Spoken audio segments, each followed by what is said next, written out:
ABC News presidential debate starts right now. This is an ABC News special, the most consequential moment of this campaign. Kamala Harris. Together, we will chart a new way forward. Donald Trump. We will soon be a great nation again. Face to face, historic. The ABC News presidential debate. Here now, David Muir and Lindsay Davis. Good evening, I'm David Muir, and thank you for joining us for tonight's ABC News presidential debate. We want to welcome viewers watching on ABC and around the world tonight. Vice President Kamala Harris and President Donald Trump are just moments away from taking the stage in this unprecedented race for president. And I'm Lindsay Davis. Tonight's meeting could be the most consequential event of their campaigns, with Election Day now less than 2 months away. For Vice President Kamala Harris, this is her first debate since President Biden withdrew from the race on July 21st. Of course, that decision followed his debate against President Donald Trump in June. Okay, we are here. We are live, folks. And we've got two people just blathering. So instead of listening to them, you're going to listen to us for a minute while we await the main event, folks. It is time. It is 2024 presidential debates. We are under 2 minutes away. We are simulcasting on so many places right now. We got the Big Bucket Empire on Facebook, Hazard Analysis on YouTube, K.O.E Nation on YouTube, Big Bucket on YouTube, K.O.E Nation on Twitch, K.O.E Nation on Twitter, and of course, this sexy gentleman to my other side, this guy right here, and all his Facebooking and Instagramming, Mr. Brendan Roy. Yes, you'll find us on Dad's Worldwide, both of us. But yeah, tonight we're to the Facebook page and to Insta. Oh, here they are. They're coming on stage. They're shaking hands. Oh my God. Yeah. I'm Tony G, by the way, folks. I didn't even say that about myself. I'm and thoughtful debate. so handy. So let's get started. So yeah, here they are. The issue that voters repeatedly say is their number one issue, and that is the economy and the cost of living in this country. Folks, Vice if that's President Harris, not you loud President enough, Trump let me were know. elected 4 years ago, and your opponent on the stage here tonight often asks his supporters, "Are you better off than you were 4 years ago?" When it comes to the economy, do you believe Americans are better off than they were 4 years ago? So I was raised as a middle-class kid, and I am actually the only person on this stage who has a plan that is about lifting up the middle class and working people of America. I believe in the ambition, the aspirations, the dreams of the American people. Yeah, and don't that answer is that why question. I imagine and have Yeah. actually a plan to Talk about build yourself. what I call an opportunity economy. Because here's the thing. We know that we have a shortage of homes and housing. And the cost of housing is too expensive for far too many people. We know that you've young done nothing families about that. need support to raise their children, and I intend on extending a tax cut for those families of $6,000, which is the largest child tax credit that we have given in a long time, so that those young families can afford to buy a crib, buy a car seat, buy clothes for their children. My passion, one of them, is small businesses. My mother raised my sister and me, but there was a woman who helped raise us. We call her our second mother. She was a small business owner. What is she talking about?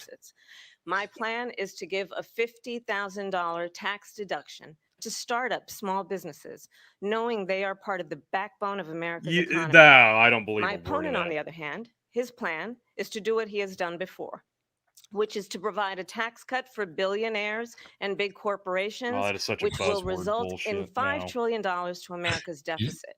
My opponent has a plan that I call the Trump sales tax. That's even true. Which would be a 20% tax on everyday goods that you rely on to get through the month.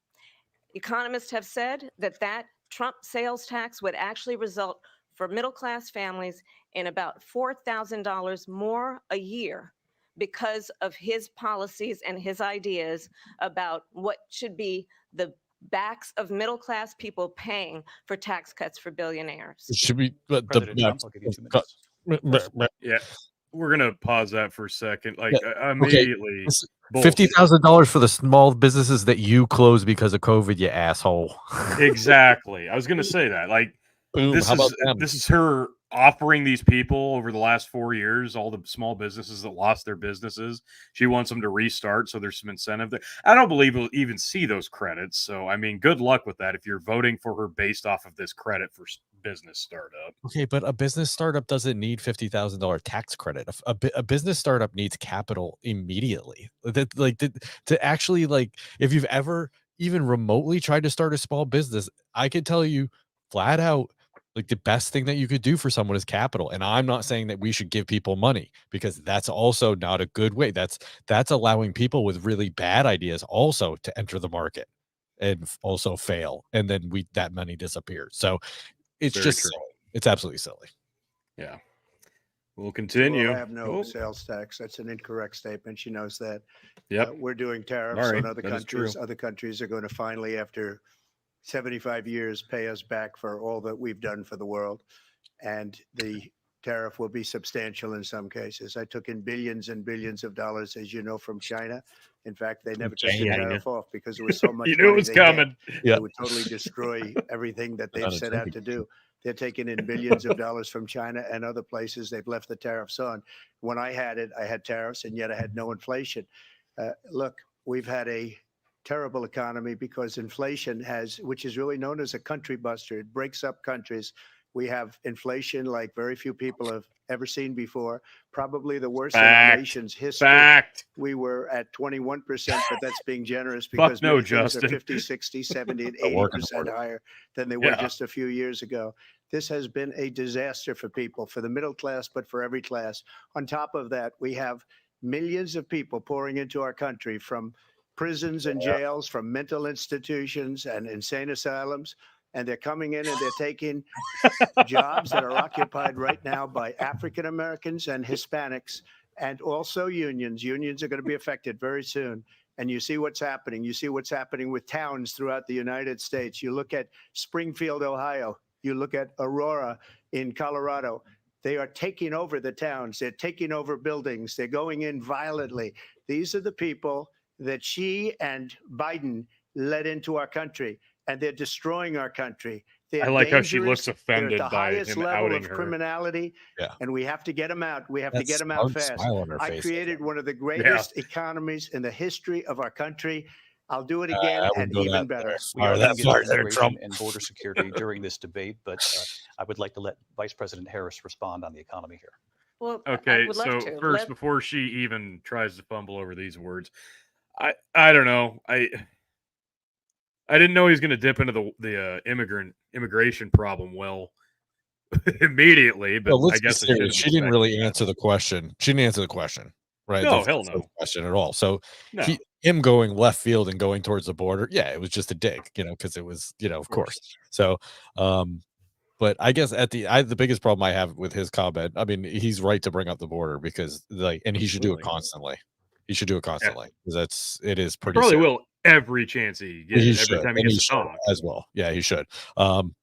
However, he had a good economy, sure, but it was bought and paid for with printed money, like all the last ones before him. So, he just kicked the can down the road, and Biden just happened to be in there when it finally imploded. So I don't really. It's a farce. But yeah. Let's talk about what Donald Trump left us. Donald Trump left us the worst unemployment since the Great Depression. Donald Trump left us. The country was locked down. It was fucking COVID. You shut the country down. What the fuck? I hate this fucking argument. First public health epidemic in a century. Donald Trump left us the worst attack on our democracy since the Civil War. And what we have done is clean up Donald Trump's mess. What we have done and what I intend to do is build on what we know are the aspirations and the hopes of the American people. But I'm going to tell you all in this debate tonight, you're going to hear from the same old tired playbook, a bunch of lies, grievances, and name calling. What you're going to hear tonight not wrong, but she's wrong. Is a detailed and dangerous plan called Project 2025 that the former president intends on implementing if he were elected again.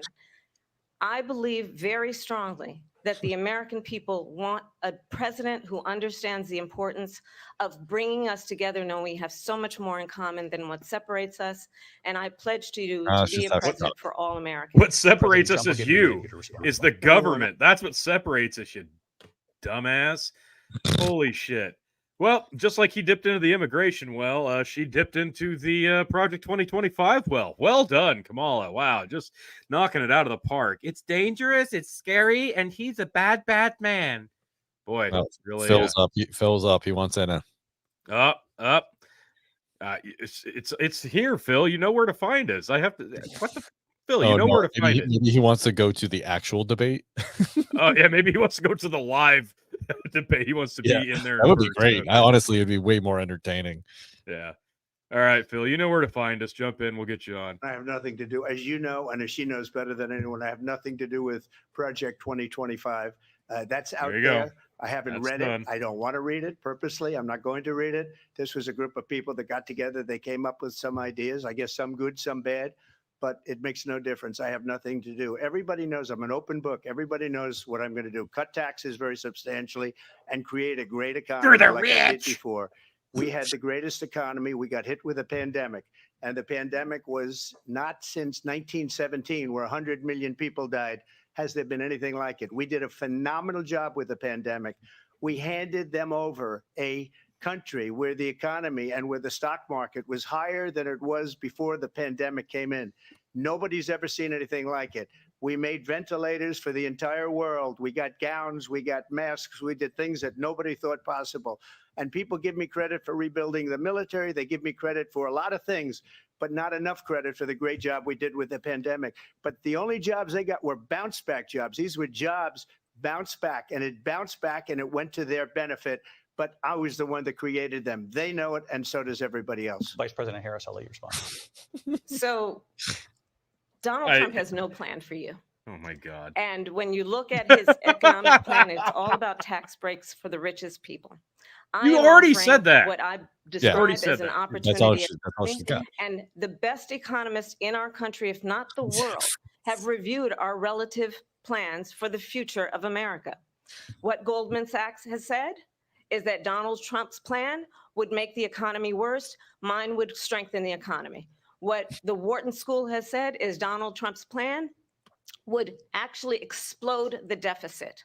16 Nobel laureates have described his economic plan as something that I'm sure they don't have any bias. Inflation, and by the middle of next year, were they next to the 50 you just have to look people at where we are and where we stand on the issues. And I'd invite you to know 100%. that Donald Trump actually has no plan for you because he is more interested in defending himself than he is in looking out for you. It's just a soundbite. They gave her that to say. Look, I went to the Wharton School of Finance, and many of those professors, the top professors, think my plan is a brilliant plan. It's a great plan. It's a plan that's going to bring up our worth, our value as a country. It's going to make people want to be able to go and work and create jobs and create a lot of good, solid money for our country. And just to finish off, she doesn't have a plan. She copied Biden's plan, and it's like 4 sentences. Like run, spot, run. 4 sentences that just, we'll try and lower taxes. She doesn't have a plan. Take a look at her plan. She doesn't have a plan. Mr. President, I do want to drill down on something you both brought up. The vice. Oh my God, that was awesome. It was great. Run, spot, run. Yeah. Wow. I mean, I'll give her this. Like, she's actually trying really hard to jab with him right now, and so far she hasn't fallen completely on her face. But damn. What a body shot that was. She doesn't have a plan. She copied Biden's plan. It's like 4 sentences. See, spot, run. Run, spot. That's fucking amazing. Oh, shit. The president brought up your tariffs. You responded, and let's drill down on this because your plan is what she calls is essentially a national sales tax. Your proposal calls for tariffs, as you pointed out here, on foreign imports across the board. You recently said that you might double your plan, imposing tariffs up to 20% on goods coming into this country. Doubles to its As you know, many economists say that with tariffs at that level, costs are then passed on to the consumer. Vice President Harris has argued it'll mean higher prices on gas, food, clothing, medication, arguing it costs the typical family nearly $4,000 a year. Do you believe Americans can afford higher prices because of tariffs? They're not going to have higher prices. What's going to have and who's going to have higher prices is China and all of the countries that have been ripping us off for years. I was the only president ever. China was paying us hundreds of billions of dollars, and so were other countries. And, you know, if she doesn't like them, they should have gone out and they should have immediately cut the tariffs. But those tariffs are there 3.5 years now under their administration. We are going to take in billions of dollars, hundreds of billions of dollars. I had no inflation, virtually no inflation. They had the highest inflation perhaps in the history of our country, because I've never seen a worse period of time. People can't go out and buy cereal or bacon or eggs or anything else. The people of our country are absolutely dying with what they've done. They've destroyed the economy. And all you have to do is look at a poll. Haven't had breakfast in almost 4 years. 80 and 85 and even 90% that the Trump economy was great, that their economy was terrible. Vice President Harris, I do want to ask for your response. And you heard what the president said there, because the Biden administration did keep a number of the Trump tariffs in place. So how do you respond? Well, let's be clear that the Trump administration resulted in a trade deficit, one of the highest we've ever seen in the history of America. He invited trade wars. You want to talk about his deal with China? What he ended up doing is, under Donald Trump's presidency, he ended up selling American chips to China to help them improve and modernize their military, basically sold us out. When a policy about China should be in making sure the United States of America wins the competition for the 21st century, which means focusing on the details of what that requires, focusing on relationships with our allies, focusing on investing in American-based technology so that we win the race on AI, on quantum computing, focusing on what we need to do to support America's workforce so that we don't end up having on the short end of the stick in terms of workers' rights. But what Donald Trump did, let's talk about this, with COVID, is he actually thanked President Xi for what he did during COVID. Look at his tweet. Thank you, President Xi, exclamation point, when we know that Xi was responsible for lacking and not giving us transparency about the origins of COVID. Whoa! Are you saying that it was a lab leak? Now are you admitting? Oh my God! Only 4 years later, now that it's an election year. Oh, it wasn't the wet market. It was a lab leak. Oh, why weren't they more transparent? But 4 years ago, he was a racist and an asshole for saying it was a lab leak. Because he called it the China virus. And now they're going to champion that it's his fault that there wasn't transparency, even though he was the one saying 4 fucking years ago that it was a lab leak. Give me a fucking break. Holy crap. First of all, they bought their chips from Taiwan. We hardly make chips anymore because of philosophies like they have and policies like they have. I don't say her because she has no policy. Everything that she believed 3 years ago and 4 years ago is out the window. She's going to my philosophy now. In fact, I was going to send her a MAGA hat. She's gone to my philosophy. But if she ever got elected, she'd change it. And it will be the end of our country. She's a Marxist. Everybody knows she's a Marxist. Her father's a Marxist professor in economics. That's true, but he taught her well. But when you look at what she's done to our country, and when you look at these millions and millions of people that are pouring into our country monthly, where it's, I believe, 21 million people, not the 15 that people say, and I think it's a lot higher than the 21. That's bigger than New York State pouring in. And just look at what they're doing to our country. They're criminals. Many of these people coming in are criminals. And that's bad for our economy, too. You know, you mentioned before, we'll talk about immigration later. Well, bad immigration is the worst thing that can happen to our economy. They have, and she has destroyed our country with policy that's insane. Almost policy that you'd say they have to hate our country. President Trump, thank you. Lindsay? I want to turn to the issue of abortion. President Trump, you've often... Oh, boy, here we go. Any thoughts on what he just said? Because it was pretty much just saying she's incompetent with pretty words. Okay, like this is the second time you said that she has no policies, and this is a valid thing because if you went to her website and looked up her policies, there was nothing there. And when she was asked about it, or one of her people was asked about it, they said, "Well, that you remember how they said Affordable Care Act, you got to pass it to know what's in it." It was basically that, like, "Oh yeah, she's got policies, and to find out, you got to vote for her." It's like, Ooh, let's pick the mystery door. you know, like dangle a carrot in front of it.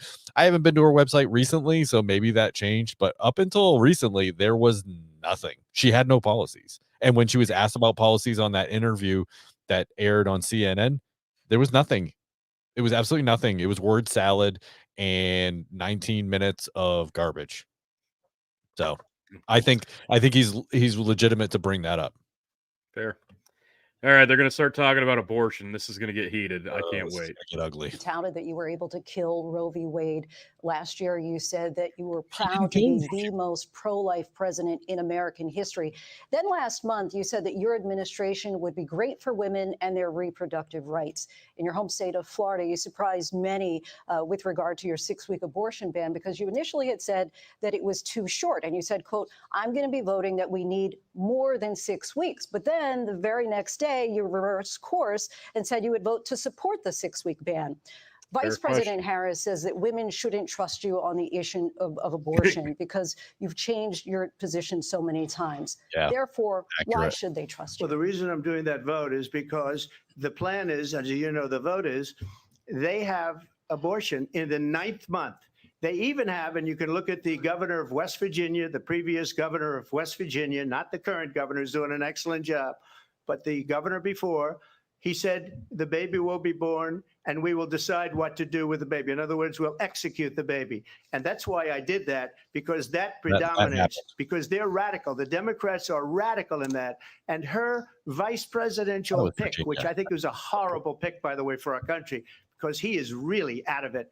But her vice presidential pick says abortion in the 9th month is absolutely fine. He also says execution after birth. It's execution, no longer abortion, because the baby is born, is okay. And that's not okay with me, hence the vote. But what I did is something for 52 years. They've been trying to get Roe v. Wade into the states. And through the genius and heart and strength of 6 Supreme Court justices, genius. we were I thought he was able going to talk about that. himself. Now, I believe swear in to God. exceptions for I did rape, too. incest, and life of the mother. I believe strongly in it. Ronald Reagan did also. 85% of Republicans do. Exceptions, very important. But we were able to get it, and now states are voting on it. And for the first time, you're going to see, look, this is an issue that's torn our country apart for 52 years. Every legal scholar, every Democrat, every Republican, liberal, conservative, they all wanted this issue to be brought back to the states where the people could vote. And that's what happened. Now, Ohio, Not everyone. the vote was somewhat liberal. Kansas, the vote was somewhat liberal, much more liberal than people would have thought. But each individual state is voting. It's the vote of the people now. It's not tied up in the federal government. I did a great service in doing it. It took courage to do it. And the Supreme Court had great courage in doing it. And I give tremendous credit to those 6 justices. There is no state in this country where it is legal to kill a baby after it's born. Madam Vice President, I want to get your response to President Why Trump. did she even say As that? I said, you're going to hear a bunch of lies, and that's not actually a surprise. So yeah, it's specifically. So that story that he told about the governor that was on a radio show actually happened. Mm-hmm. Dude said like, "Oh, we'll let the doctor decide what happens." There's like, no, you're not understanding me. Like the baby is born and crying on the table, and the governor was like, yeah, well, the doctor will decide, and the patient, between them, they'll decide. They're like, that's insane. Decide what? Like that actually happened. That is not a lie. So, so you can say that that's not a thing, but apparently some people think it's a thing, including a governor. No, and she brought it up. That's not legal in any state. I understand that, but we're talking about people who could push that idea. And apparently, turns out these politicians are pretty persuasive because of, look at all the things that we have to do these days. Just saying. Let's not start that slippery slope. So if you really want to vote for someone who is in cahoots with somebody who thinks it's okay to, as Trump said, execute a newborn baby, yeah, by all means, go ahead. You're just a pile of shit. Let's understand how we got here. Donald Trump How'd we get here, Kamala? hand-selected 3 members of the United States Supreme Court with the That's what the intention president that they does. would undo the protections of Roe v. Wade. And they did exactly as he intended. And now in over 20 states, there are Trump abortion bans, which make it criminal for a doctor or nurse to provide health care. In one state, it provides prison for life. Trump abortion bans that make no exception even for rape and incest, which understand what that means.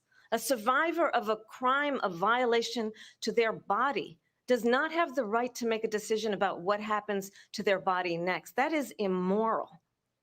And one does not have to abandon their faith or deeply held beliefs to agree. The government, and Donald Trump certainly, should not be telling a woman what to do with her body. I have talked with women around our country. You want to talk about this is what people wanted? Pregnant women who want to carry a pregnancy to term, suffering from a miscarriage, being denied care in an emergency room because the healthcare providers are afraid they might go to jail, and she's bleeding out in a car in the parking lot. She didn't want that. Her husband didn't want that. A 12 or 13-year-old survivor of incest being forced to carry a pregnancy to term. They don't want that.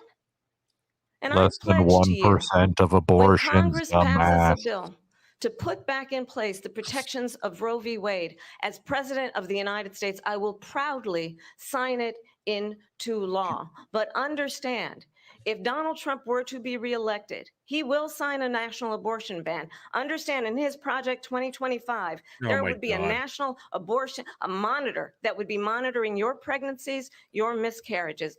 I think the American people believe that certain freedoms, in particular the freedom to make decisions about one's own body, should not be made by the government.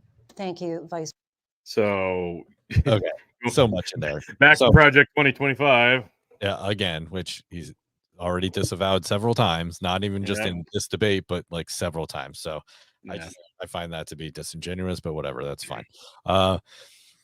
So the rape, incest, and medical, right? Like, say it's not 10%, but say it's 10%.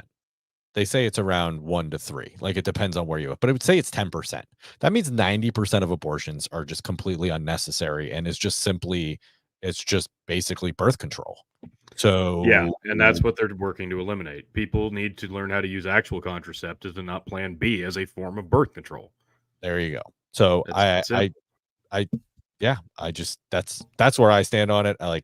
This whole excuse about incest and medical and all that stuff. It's such a small percentage of actual abortions. So why I'm actually in favor. Just keep that small percentage. I'm okay with that.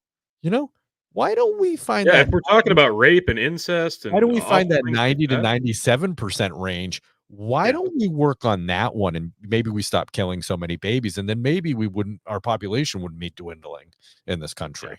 So maybe then. Yeah, we'd have a lot more quality in the population. Jesus. President Harris. Well, there she goes again. It's a lie. It was Virginia. I'm not signing a ban, and there's no reason to sign a ban because we've gotten what everybody wanted.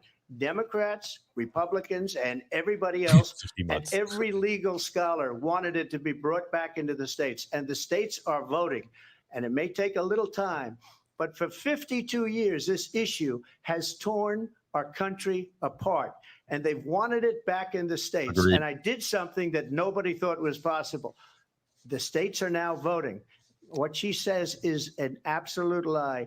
And as far as the abortion ban, no, I'm not in favor of abortion ban, but it doesn't matter because this issue has now been taken over by the states. Would you as it should be. National abortion ban if it well, I won't have to because, again, two things. Number one, she said she'll go back to Congress. She'll never get the vote. It's impossible for her to get the vote, especially now with the 50-50 and essentially 50-50 in both Senate and the House. She's not going to get the vote. She can't get the vote. She won't even come close to it. So it's just talk. You know what it reminds me of when they said they're going to get student loans terminated, and it ended up being a total catastrophe. The student loans, and then I think probably her boss, True. if you call him a boss, he spends all his time on the beach. Yeah, on point, But Trump. look, her boss went out and said, we'll do it again. We'll do it a different way. And he went out, got rejected again by the Supreme Court. So all these students got taunted with this whole thing about this whole idea. And how unfair that would have been. Part of the reason they lost to the millions and millions of people that had to pay off their student loans. They didn't get it for free. But they were saying it's the same way that they talked about that they talk about abortion. Oh, If I okay. could Sorry. just get a Bring it yes back. or no, So he because actually brought it Renee- back. I was J.D. wondering. Vance has said that you I thought would he veto forgot. it if it did come to your desk. Well, I didn't discuss it with JD. In all fairness, JD, and I don't mind if he has a certain view, but I think he was speaking for me, but I really didn't. Look, we don't have to discuss it because she'd never be able to get it, just like she couldn't get student loans. They couldn't get student loans. They didn't even come close to getting student loans. They taunted young people and a lot of other people that had loans. They can never get this approved. So it doesn't matter what she says about going to Congress. Well, wonderful. Let's go to Congress. Do it. But the fact is that for years, they wanted to get it out of Congress and out of the federal government. And we did something that everybody said couldn't be done. And now you have a vote of the people on abortion. Vice President Harris, want to give you your time to respond, but I do want to ask, fair. would you support any restrictions on a woman's right to an abortion? I absolutely support you would. reinstating the protections of Roe v. Wade. And as you rightly mentioned, nowhere in America is a woman carrying a pregnancy to term and in asking for an abortion. That is not happening. true. It's insulting to It's the not women true. of America. Yeah. And understand what has been happening under Donald California's Trump's doing it abortion right ban. now, dumb shit. Couples who pray and dream of having a family are God, he being looks like a denied puppet. IVF Right. treatments. I know. What is happening in our country? Working people, working He's women falling asleep. who are working one or two jobs, who can barely afford childcare as it is, It's have your to fault. travel to another That's state on you. You to are get in the on a White House, plane lady. sitting next to strangers to go and get the God health care dang. she needs. Barely can afford to Yeah, do no it. one And saw what that you coming. are putting God. her through Yeah. is unconscionable. Crazy. And the people of America have not, the majority of Americans believe in a woman's right to make decisions about her own body. And that is why in every state where this issue has been on the ballot, in red and Oh, blue show. states both, the people of America have voted for freedom. Vice President Harris, Excuse me, I thank have you. to respond. Another lie. It's another lie. I have been a leader on IVF, which is fertilization. The IVF, I have been a leader. In fact, when they got a very negative decision on IVF from the Alabama courts, I saw the people of Alabama and the legislature 2 days later voted it in. I've been a leader on it. They know that, and everybody else knows it. I have been a leader on fertilization, IVF. And the other thing, you should ask, will she allow abortion in the 8th month, 9th month, 7th month? Come on. Okay, would you do that? Why don't you ask her that Why question? don't you That's answer the the problem. question? Would you Because veto? under Roe v. Answer the Wade, question, would you veto? you could do abortions in the 7th month, the 8th month, the 9th That's month, not true. and probably after birth. Totally is Just true. look at the former governor of Virginia. The governor of Virginia said, we put the baby aside and then we determine what we want to do with the baby. President Trump, thank you. We're going to turn now to immigration and border security. We know it's an issue that's important to Oh, Republicans, here we go. Democrats, voters Here we across the go. board in this country. Vice President Harris, you were tasked by President Biden with getting to the root causes of migration from Central America. We know that illegal border crossings reached a record high in the Biden administration. This past June, President Biden imposed tough new asylum restrictions. We know Yes. the numbers since then have dropped significantly. But my question to you tonight is, why did the administration wait until 6 months before the election to act? And would you have done anything differently from President Biden on this? Thank So I'm the you. only person on this stage who has prosecuted transnational criminal Oh organizations my God. for the trafficking my of guns, drugs, and human beings. And let me say that the United You're also the only person on the debate stage who's kept an innocent man in jail on death row and withheld evidence that had set him free. But I digress. States Congress, including some of the most conservative members of the United States Senate, came up with a border security bill, which I supported. 3 years after And the that bill making, would have after you put figured out it was a 1,500 shit more show. border agents on the border to help those folks who are working there right now overtime, trying to do their job. It would have allowed us to stem the flow of fentanyl coming into the United States.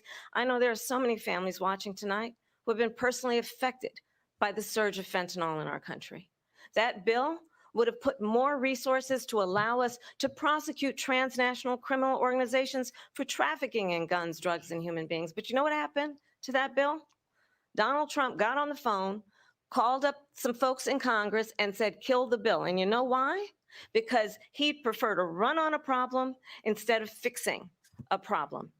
And understand, this Like a comes wall? at a time where the people of our country actually need a leader who engages in solutions, who actually addresses the problems at hand. But what we have in the former president is someone who would prefer to run on a problem instead of fixing a problem. And I'll tell you something, he's going to ran on talk about fixing the immigration a problem lot tonight, for even when Yeah, it's not that the was subject that literally is his being raised. platform. And I'm going to actually do something really Is unusual. she And I'm going insane? to invite you to attend one of Donald Trump's rallies because it's a really interesting thing to watch. You will see during the course of his Oh my rally. God, she's What? been working on that line Oh all yeah, week. this is I really cannot wait for this. This Did is you see how happy she Oh, was yeah. with herself? she's like, yeah, I'm gonna show these motherfuckers. That was terrible. He talks about fictional characters like Hannibal Lecter. He will talk about windmills cause cancer. And what you will also notice is that people start leaving his rallies early out of exhaustion and boredom. And I will tell you, the one thing you will not hear him talk about is you. You will not hear him talk about your needs, your dreams, and your desires. And I'll tell you, I believe you deserve a president who actually puts you first. And I pledge to you that I You're will. not that Vice President Harris, thank you. President Trump, on that point, I want to get your response. Well, I would So like to respond. Let me just ask, though, why did you try to kill that bill, and successfully so? That would have put thousands of additional agents and officers on the border. First, let me respond as to the Please. rallies. She said people start leaving. People don't go to her rallies. There's no reason I to was go. gonna say. And Yeah. the people that do go, she's bussing them in and paying them to be there and then showing them in a different light. So she can't talk about that. People don't leave my rallies. We have the biggest rallies, the most incredible rallies in the history of politics. That's because people want to take their country back. Our country is being lost. We're a failing nation. And it happened 3.5 years ago. And what's going on here, you're going to end up in World War III, just to go into another subject. Accurate. What they have done to our country by allowing these millions and millions of people to come into our country, and look at what's happening to the towns all over the United States. And a lot of towns don't want to talk. It's not going to be Aurora or Springfield. A lot of towns don't want to talk about it because they're so embarrassed by it. In Springfield, they're eating the dogs, the people that came in. They're eating the cats. They're eating our pets. The people that live there. And this is what's happening in our country. And it's a shame. As far as rallies are concerned, as far as the reason they go is they like what I say. They want to bring our country back. They want to make America great again. It's a very simple phrase. Make America great again. She's destroying this country. And if she succeeds, we'll end up being Venezuela on steroids. I just want to clarify here. You bring up Springfield, Ohio, and ABC News did reach out to the city manager there. He told us there have been no credible reports of specific claims of pets being harmed, injured, or abused by individuals within the immigrant community. Well, I've seen people on television. Let me just say here, this is the people on television say my dog was taken and used for food. So maybe he said that, and maybe that's a good thing to say for a city manager. I'm not taking this from but television. The people I'm on taking it from television the city saying manager. their dog was eaten by the people that went there. Again, the Springfield city manager says there's no evidence of that. Vice President Harris, I'll let you respond to the rest of what you've heard. You talk about extreme. Oh God, there it is. There's the cackle. This the is, cackle. I think, one of the reasons why in this Okay, we gotta pause it election, here. Pause I it here actually have the endorsement. Okay. All right. So I want to talk about the bill first. Okay. So it was instituted and it was brought up in 2023 when they finally figured out, like, oh shit, we're gonna have to run again for president. And the people really are mad about the whole border thing. They, for a while they just let it go, right? Now they're like, oh yeah, we got to run. They're mad. They keep saying it's going to put 1,500 border patrol agents on the border. Okay. They brought this 3 years into the making. Okay. The other thing is, How long do you think it takes to train a Border Patrol agent? Longer than that. 4 to 6 months. One agent, right? Yeah. 4 to 6 Longer months. than they'd give them. Yeah, for Yep. sure. Class of 50 to 100 per month. Right. Yeah. So how long would it take to get to 1,500 and then have them on the border and have them worthwhile, right? Worthwhile, Yeah. like an actual, like, arresting. Instead of just bodies. Yeah. Yeah.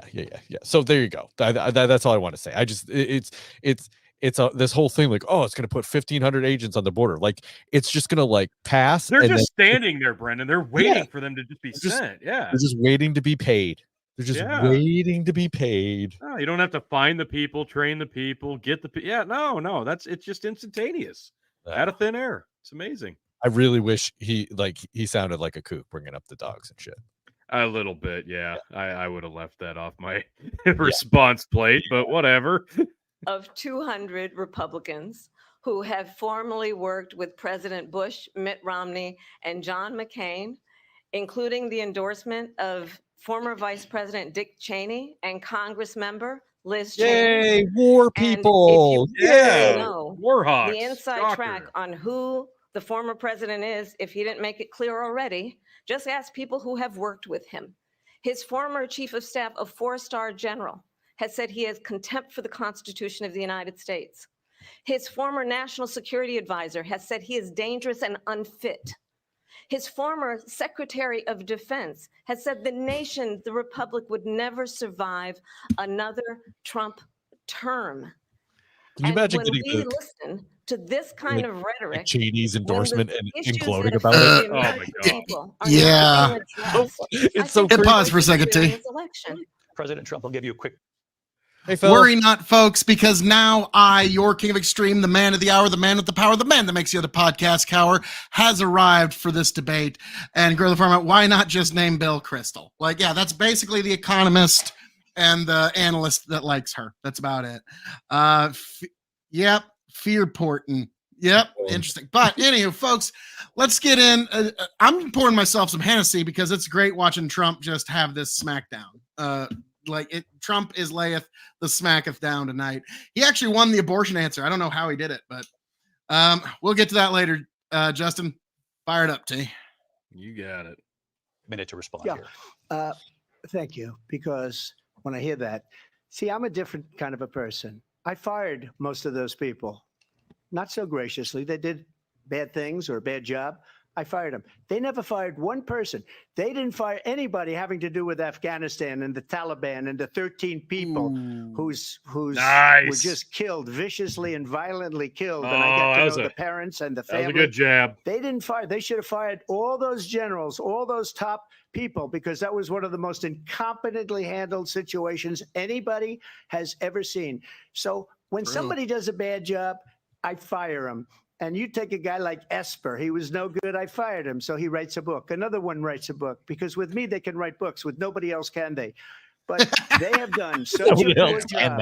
And they never fire anybody. Nobody else Look can at be the a book economy. captain. Look at the inflation. They didn't fire any of their economists. They have the same people. That's a good way not to have books written about you. But just to finish, I got more votes than any Republican in history by far. In fact, I got more votes than any sitting president in history by far. In history by far. In fact, I got more votes than any sitting president in history by far. I don't know if that's true. Is that true? No, he was the sitting president when he got those votes. Biden was not sitting president when he won the election. But what he actually meant there is, I still got more votes than Biden. I still don't believe it. Yeah. But Harris doesn't need to fire anybody. All her staff just leaves. Like they all. Okay, here's the thing. On Inauguration Day, when Trump puts his hand on the Bible and he gets up on speech, it is so great to be the first president since FDR to win 3 elections in a row. That's going to be his speech. You know that. You don't if he doesn't, I'm going to be a little disappointed actually. So yeah. So anywho. Let's rock and roll, folks. Yes. Biden got more votes than Obama. No, but Harris, seriously, her turnover in staff was about 90%. Yeah. She's that horrible to work for. You know, like everybody gave Trump a hard time about on immigration. turnover. That's not something I really earlier. care So let's about get back to your deportation proposal. It's one thing for that the firing, Vice but it's President another has thing when reacted people to leave as because well. you're insufferable. President Trump, you call this the largest True. domestic deportation operation in the history of our country. You say you would use the National Guard. You say if things get out of control, you'd have no problem using the U.S. With local military. police, yes. You also said you would use local police. How would you deport 11 million undocumented immigrants? I know you believe that. I love how he corrects them in a way that makes it worse for them. Just say one person at a time. Just say one person It at a is much time. higher because of them. They allowed criminals, many millions of criminals. They allowed terrorists. They allowed common street criminals. They allowed people to come in, drug dealers to come into our country. And they're now in the United States and told by their countries like Venezuela, don't ever come back or we're going to kill you. Do you know that crime in Venezuela and crime in countries all over the world is way down? You know why? Because they've taken their criminals off the street and they've given them to her to put into our country. And this will be one of the greatest mistakes in history for them to allow. And I think they probably did it because they think they're going to get votes, but it's not worth it because they're destroying the fabric of our country by what they've done. There's never been anything done like this at all. They've destroyed the fabric of our country. Millions of people let in, and all over the world, crime is down all over the world except here. Crime here is up and through the roof, despite their fraudulent statements that they made.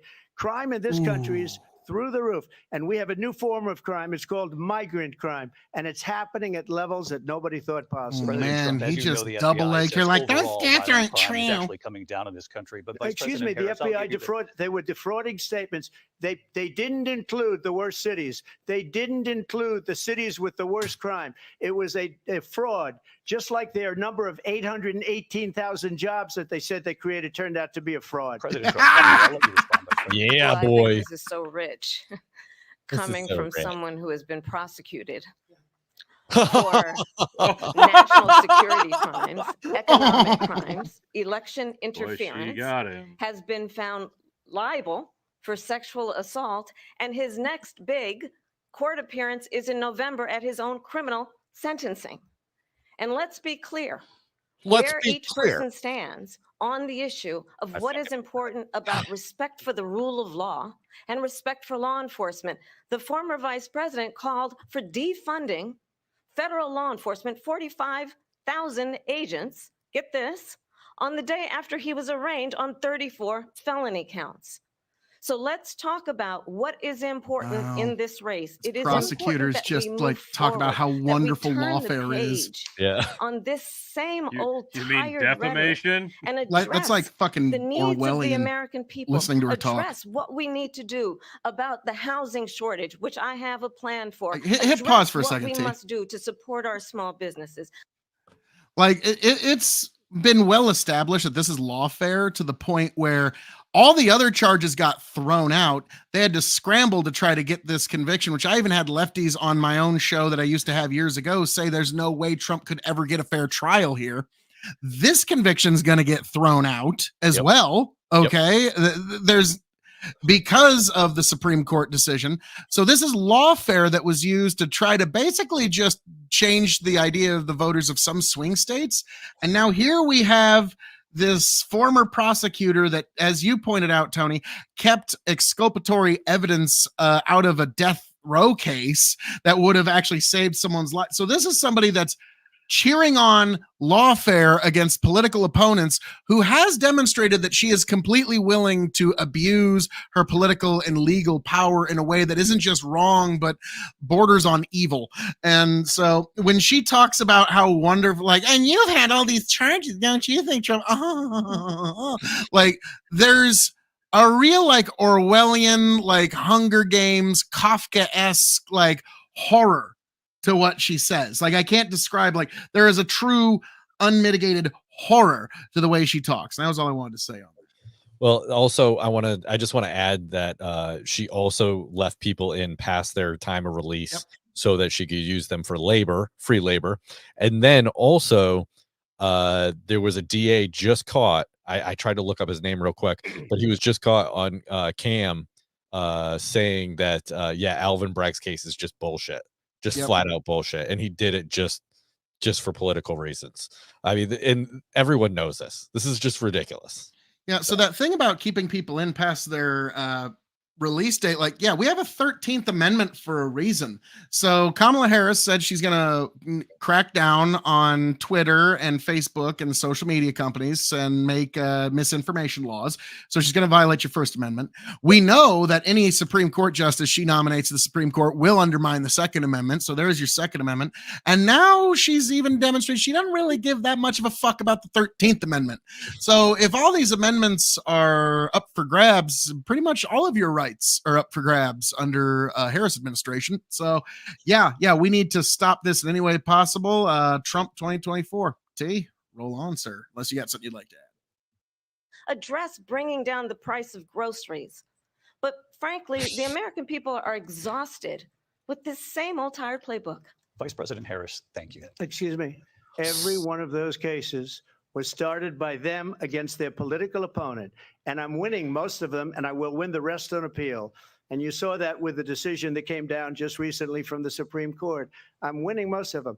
But those are cases, it's called weaponization. Never happened in this country. They weaponized the Justice Department. Every one of those cases was involved with the DOJ, from Atlanta and Fani Willis to the Attorney General of New York and the DA in New York. Every one of those cases. And then they say, oh, he's a criminal. They're the ones that made them go after me. By the way, Joe Biden was found essentially guilty on the documents case. And what happened in my documents case? They said, oh, that's the toughest of them all. A complete and total victory. 2 months ago, it was thrown out. It's weaponization, and they used it, and it's never happened in this country. They used it to try and win an election. They're fake cases. President Trump, thank you. A really quick response to Vice President Harris on this notion of weaponization of the Justice Department. Well, let's talk about That's completely ridiculous. Understand the context in which this election in 2024 is taking place.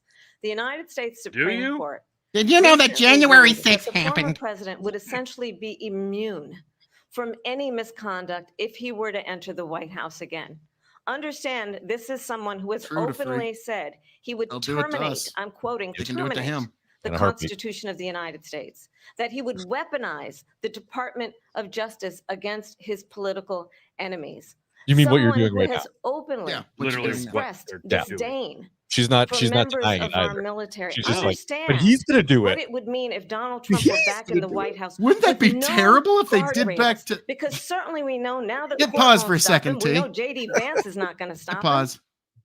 So basically, every Democrat has sort of like a Christmas jingle, which is, please don't elect Trump. That'd be a bad idea, because he might do back to us what we did to him, and that's our greatest fear. Hey! So yeah, that's pretty much, they're just afraid that Trump's going to do back to them what they've been doing to him. And to me, I'm like, fuck you. Turnabout's fair play. All right. But we didn't even get a like, that's ridiculous. We would never do that. No, she didn't deny it. Yeah. There wasn't even a no denial. There was no second of a denial. It was all just it's not a denial. It's not, but he deserves it. But he's going to do it to us if he's in there, and he's going to be immune. And he deserves it because he's Trump. Just look at him. Look at him. I love it. She's self-lighting. It's up to the American people. Vice President Harris, thank you. Lindsay? Vice President Harris, in your last run for president. This is the one that weaponized, not me. She weaponized. I probably took a bullet to the head because of the things that they say about me. They talk about democracy. I'm a threat to democracy. They're the threat to democracy with a fake Russia investigation that went nowhere. We have a lot to get to. Lindsay? Vice President Harris, in your last run for president, you said you wanted to ban fracking. Now you don't. You wanted mandatory government buyback programs for assault weapons. You should just do that 10 more times. Says you don't. You supported decriminalizing border crossings. Now you're taking a harder line. I know you say that your values have not changed. So then why have so many of your policy positions changed? You'd have to have values. my values have not changed, and I'm going to discuss every one of at least every point that you've But made. I have but in to go to particular, let's this. talk about fracking because we're here in Pennsylvania. I Value, made that very like, clear as in in great 2020. value. I will not ban fracking. Is that a store I have brand? not banned fracking as Vice President of the United States, and in fact, No, I was fracking. I wish that on the Can't. Inflation we could Reduction actually Act, believe a word she's which saying. opened new That'd be leases nice if we for could. fracking. No, they My didn't. position is that we have got to invest in diverse sources of energy so we reduce our reliance not on fracking. foreign oil. We have Is she a had Republican the now? largest increase in domestic oil production in history because of an approach that recognizes that we cannot over-rely on foreign oil. As it relates to my values, let me tell you, I grew up a middle-class kid raised by a hardworking mother who worked and saved and was able to buy our first home when I was a teenager. Is that even true? The values I bring to the importance of home ownership, None knowing of not it's everybody true. got He's a handed college professor. $400 million on a silver platter and then filed bankruptcy 6 times, is a value that I bring to my work to say we are going to work with the private Tony, sector hit and pause home for a second. builders to increase 3 million homes, increase by 3. When you said, is that even true? It's like, Brennan, I don't have the heart to tell him that it's like in politics, people's parents are kind of like Kane and the Undertaker and Edge and Christian being brothers. Okay. It's like, yeah, it's all actors. It's all Of fake. course it is. But Like, come on. Like, is there even a grain of truth to that? Who the fuck knows who her parents actually were? Okay. Like, the actors they hired, though. The question is, that is true. Like, how would you even go back and like check that? I know. Like how would you'd have to go like back to the home deeds and like find out where she lived and like start like figure out who you mean purchased it. Kane and the Undertaker aren't real brothers? This is bullshit. Yeah, that's Devon and Bubba Ray aren't brothers? I can't take this. Oh, this is beautiful. No, don't. By the end of my first term, my work that is related to having a friend when I was in high school who was sexually assaulted by her stepfather. And my focus then on protecting women and children from violent crime is based on a value that is deeply grounded in the importance of standing up for those who are most vulnerable. My work that is about protecting Social Security and Medicare is based on longstanding work that I have done, protecting seniors from scams. My values have not changed. And what is important is that there is a president who actually brings values and a perspective that is about lifting people up and not beating people down. And name calling, the true measure of the leader is the leader who actually have you ever heard a more womanly thing? It's in lifting people up. Like, it's just the most womanly phrase I've ever heard. Lift you I up. wasn't given $400 million. I wish I was. My father was a Brooklyn builder, Brooklyn, Queens, and a great father, and I learned a lot from him. But I was given a fraction of that, a tiny fraction, and I built it into many, many billions of dollars, many, many billions. And when people see it, they are even surprised. So we don't have to talk about that. Fracking, she's been against it for 12 years. Defund the police, she's been against that forever. She gave all that stuff up very wrongly, very horribly, and everybody's laughing at it, okay? They're all laughing at it. She gave up at least 12 and probably 14 or 15 different policies. Like, she was big on defund the police. In Minnesota, she went out, wait a minute, I'm talking now. Please. Does that sound familiar? She went out in Minnesota and wanted to let criminals that killed people, that burned down Minneapolis, she went out and raised money to get them out of jail. She did things that nobody would ever think of. Now she wants to do transgender operations on illegal aliens that are in prison. This is a radical left liberal that would do this. She wants to confiscate your guns, and she will never allow fracking in Pennsylvania. If she won the election, fracking in Pennsylvania will end on day one. Just to finish one thing, so important in my opinion. So I got the oil business going like nobody has ever done before. When they took over, they got rid of it, started getting rid of it, and the prices were going up the roof. They immediately let these guys go to where they were. I would have been 5 times, 4 times, 5 times higher, because you're talking about 3.5 years ago.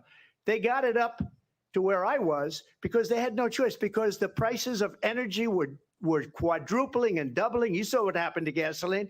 So they said, let's go back to Trump. But if she won the election, the day after that election, they'll go back to destroying our country, and oil will be dead, fossil fuel will be dead. We'll go back to windmills, and we'll go back to solar, where they need a whole desert to get some energy to come out. You ever see a solar plant? By the way, I'm a big fan of solar, but they take 400, 500 acres of desert soil. These are not good things for the environment, as she understands. Thank you. We have an election in just 56 days.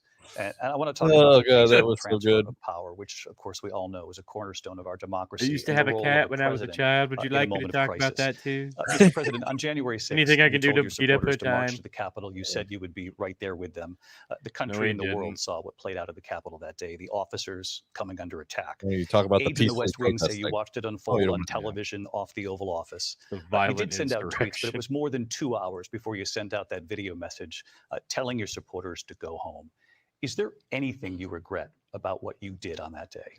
You just said a thing that isn't covered. Peacefully and patriotically, I said during my speech, not later on. Peacefully and patriotically. And nobody on the other side was killed. Ashley Babbitt was shot by an out-of-control police officer that should have never, ever shot her. Yeah, here. I'm going to give it to him. We didn't do this group of people that have been treated so badly. I ask, what about all the people that are pouring into our country and killing people that she allowed to pour in? She was the border czar. Remember that. She was the border czar. She doesn't want to be called the border czar because she's embarrassed by the border. In fact, she said at the beginning, "Oh, I'm surprised you're not talking about the border yet." That's because she knows what a bad job they've done. What about those people? What are they going to be prosecuted? When are these people from countries all over the world, not just South America? They're coming in from all over the world, David, all over the world. And crime rates are down all over the world because of it. But let me just when are those, David, when are those people going to be prosecuted? When are the people that burned down Minneapolis going to be prosecuted? Or in Seattle? They went into Seattle. They took over a big percentage of the city of Seattle. When are those people going to be prosecuted? Let me just ask you. Might ask her that question. You were the president. You might were ask watching it unfold on television. It's a very simple question as we move forward toward another election. Is there anything you regret about what you did on that day? Yes, sir. I had nothing to do with that other than they asked me to make a speech. I showed up for a speech. I said, I think it's going to be big.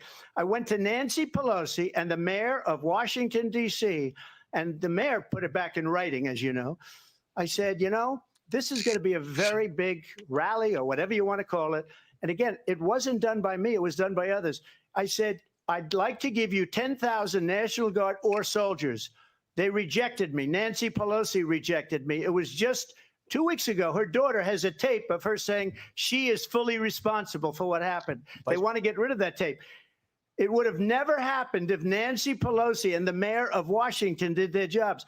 I wasn't responsible for security. Nancy Pelosi was responsible. She didn't do her job. The question was about you as president, not about former Speaker Pelosi, but I do want Vice President Harris to respond here. I was at the Capitol on January 6th. I was the vice president-elect. I was also an acting senator. I was there. Yep. And on that day, the president of the United States incited a violent mob. Throwing up a slow-pitch softball here. Our nation's capital. To desecrate our nation's capital. On that day, 140 law enforcement officers were injured. And some died. No, they didn't. Understand? No, they didn't. The former president has been indicted and impeached for exactly that reason. But this is not an isolated situation. Let's remember Charlottesville. Oh my God, are they bringing this bullshit up? There was a mob of people carrying tiki torches, spewing anti-Semitic hate. You mean the feds? And what did the president then at the time say? Oh, is she there gonna were fine people on each side. Oh my God. Wow. That oh my God. Fine people hoax. A militia. Oh my God. No one told She's her. really dipping into the bag. Like no one told her that was no one told her that was a hoax. For everyone watching who remembers what January 6th was, I say we don't have to go back. Let's not go back. We're not going back. It's time to turn the page. And if that was a bridge too far for you, well, there is a place in our campaign for you to stand for country. Oh, look at her just leering like you. you. Democracy, to stand for rule of law. and to end the chaos and to end the approach that is about attacking the foundations of our democracy because you don't like the outcome. And be clear on that point. Donald Trump, the candidate, has said in this election there will be a bloodbath. If this and the outcome of this election is not to his liking. Oh, she did it. Let's turn the page on Wow. this. Let's not go back. This Let's is blue and chart a on. course Yeah, for the let's not future go back and listen and to not every go time the backwards to the Democrats past. fucking Let talk me just about follow up blood. here. It was a different term, and it was a term that related to energy because they have destroyed our energy business. That was where bloodbath was. Also, on Charlottesville, that story has been, as you would say, debunked. Laura Ingraham, Sean Hannity, Jesse, all of these people, they covered it. If they go an extra sentence, they will see it was perfect. It was debunked in almost every newspaper, but they still bring it up, just like they bring 2025 up. They bring all of this stuff up. I ask you this. You talk about the Capitol. Why are we allowing these millions of people to come through on the southern border? How come she's not doing anything? And I'll tell you what I would do, and I would be very proud to do it. I would say we would both leave this debate right now. I'd like to see her go down to Washington, D.C. during this debate because we're wasting a lot of time. Go down to, because she's been so bad, it's so ridiculous. Go down to Washington, D.C. and let her sign a bill to close up the border because they have the right to do it. They don't need bills. They have the right to do it. The president of the United States, you'll get him out of bed. You'll wake him up at 4 o'clock in the afternoon. You'll say, come on down to the office. Let's sign a bill. If he signs a bill that the border is closed, all he has to do is say it to the Border Patrol, who are phenomenal. If they do that, the border is closed. Mr. Those President, people are killing many people, unlike J6. We talked immigration here tonight. I do want to focus Wow. on this next issue because it really brings us this into focus, truth in these times that we're living in. Mr. President, for 3.5 years after you lost the 2020 election, you repeatedly falsely claimed that you won, many times saying you won in a landslide. In the past couple of weeks leading up to this debate, you have said, quote, you lost by a whisker, that you, quote, didn't quite make it, that you came up a little bit short. I said that? Are you now acknowledging that you lost in 2020? No, I don't acknowledge that at all. But I you said did that say sarcastically. But You know that. It was said, oh, we lost by a whisker. That was said sarcastically. Look. Nice. All you have to do is look at it. And they should have sent it back to the legislatures for approval.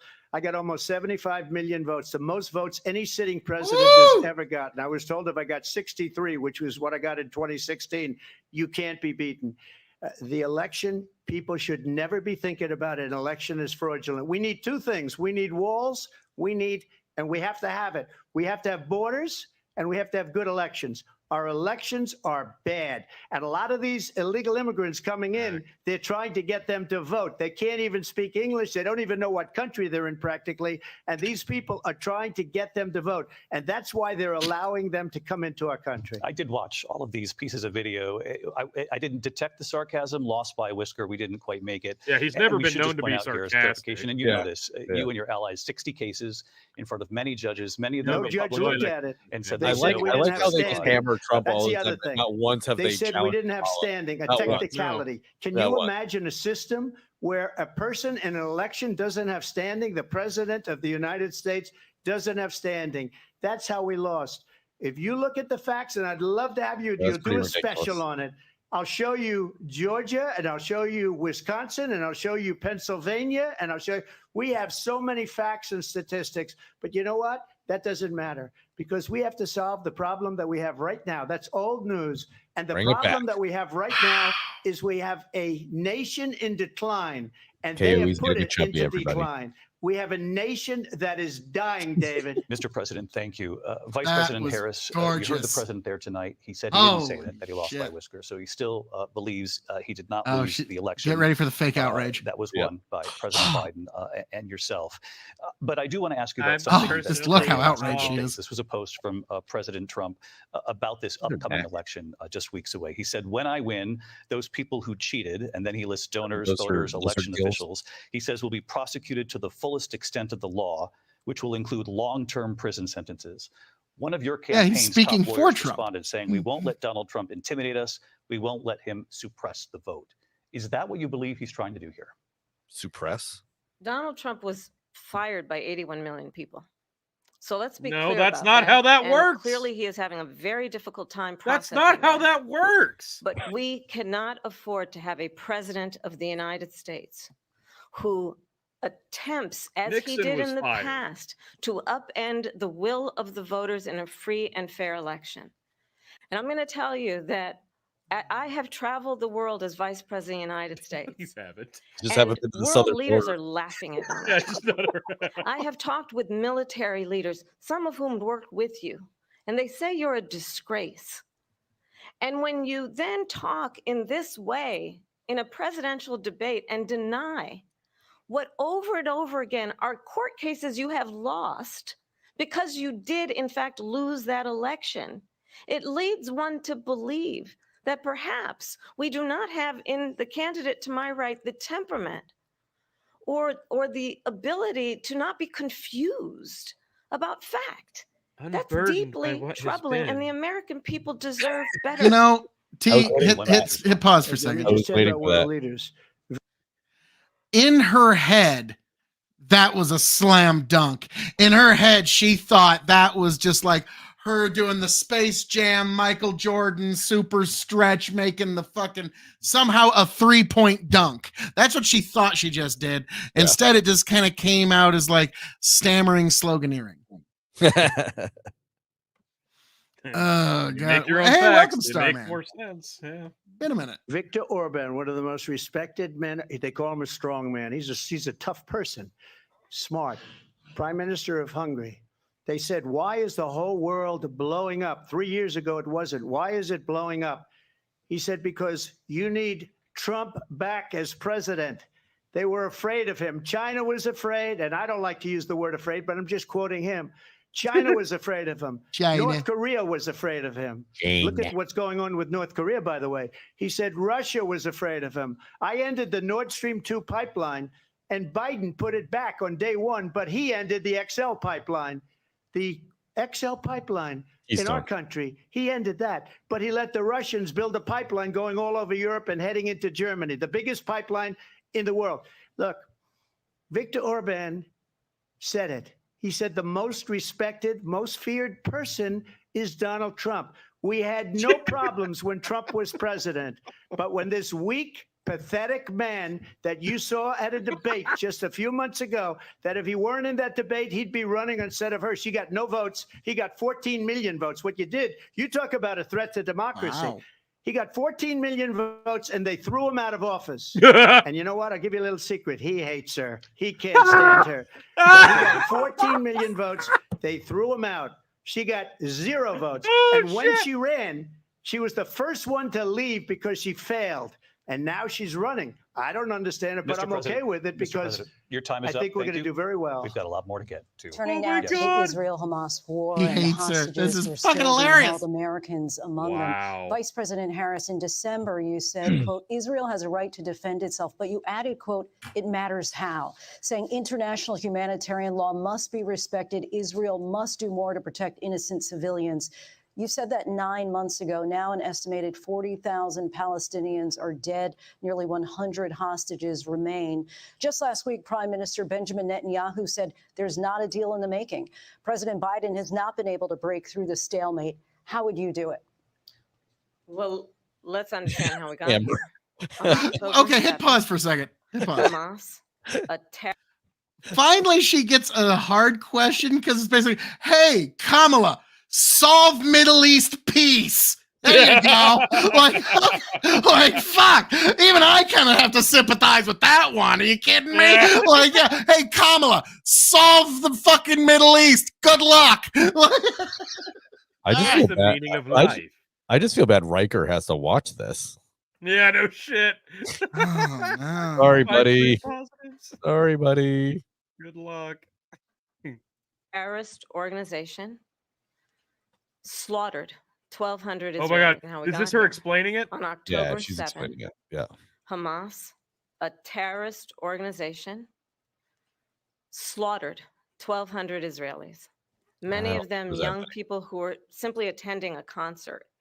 Women No, were that was it. horribly I don't raped. think that was October And 7th. so, absolutely, I said then, I say now, Israel has a right to defend itself. We would. And how it does so matters, because it is also true far too many innocent Palestinians have been killed, children, mothers. What we know is that this war must end. It must end immediately, and the way it will end is we need a ceasefire deal and we need the hostages out. And so we will continue to work around the clock on that. Work around the clock, also understanding that we must chart a course for a two-state solution. And in that solution, there must be security for the Israeli people and Israel, and an equal measure for the Palestinians. But the one thing I will assure you always, Trump's I reaction? will always give Israel the ability to defend itself, now. in particular as it relates to Iran and any threat that I'm about Iran to win and its all of proxies the Jewish pose to vote in Israel. America. But we must have a two-state solution where we can rebuild Gaza, where the Palestinians have security, self-determination, and the dignity they so rightly deserve. President Trump, how would you negotiate with Netanyahu You know how you and get a also ceasefire? Hamas You in stop order to giving get the them hostages bombs. out and prevent the That would killing help. of more innocent civilians in Gaza? If I were president, it would have never started. If I were president, Russia would have never, ever, I know Putin very well, he would have never, and there was no threat of it either, by the way, for 4 years, have gone into Ukraine and killed millions of people when you add it up, far worse than people understand what's going on over there. But when she mentions about Israel, all of a sudden, she hates Israel. She wouldn't even meet with Netanyahu when he went to Congress to make a very important speech. She refused to be there because she was at a sorority party of hers. She wanted to go to the sorority party. She hates Israel. If she's president, I believe that Israel will not exist within 2 years from now. And I've been pretty good at predictions, and I hope I'm wrong about that one. At the same time, in her own way, she hates the Arab population because the whole place is going to get blown up. Arabs, Jewish people, Israel will be gone. It would have never happened. Iran was broke under Donald Trump. Now Iran has $300 billion because they took off all the sanctions that I had. Iran had no money for Hamas or Hezbollah or any of the 28 different spheres of terror. And they are spheres of terror. Horrible terror. They had no money. It was a big story, and you know it. You covered it very well, actually. They had no money for terror. They were broke. Now they're a rich nation, and now what they're doing is they're spreading that money around.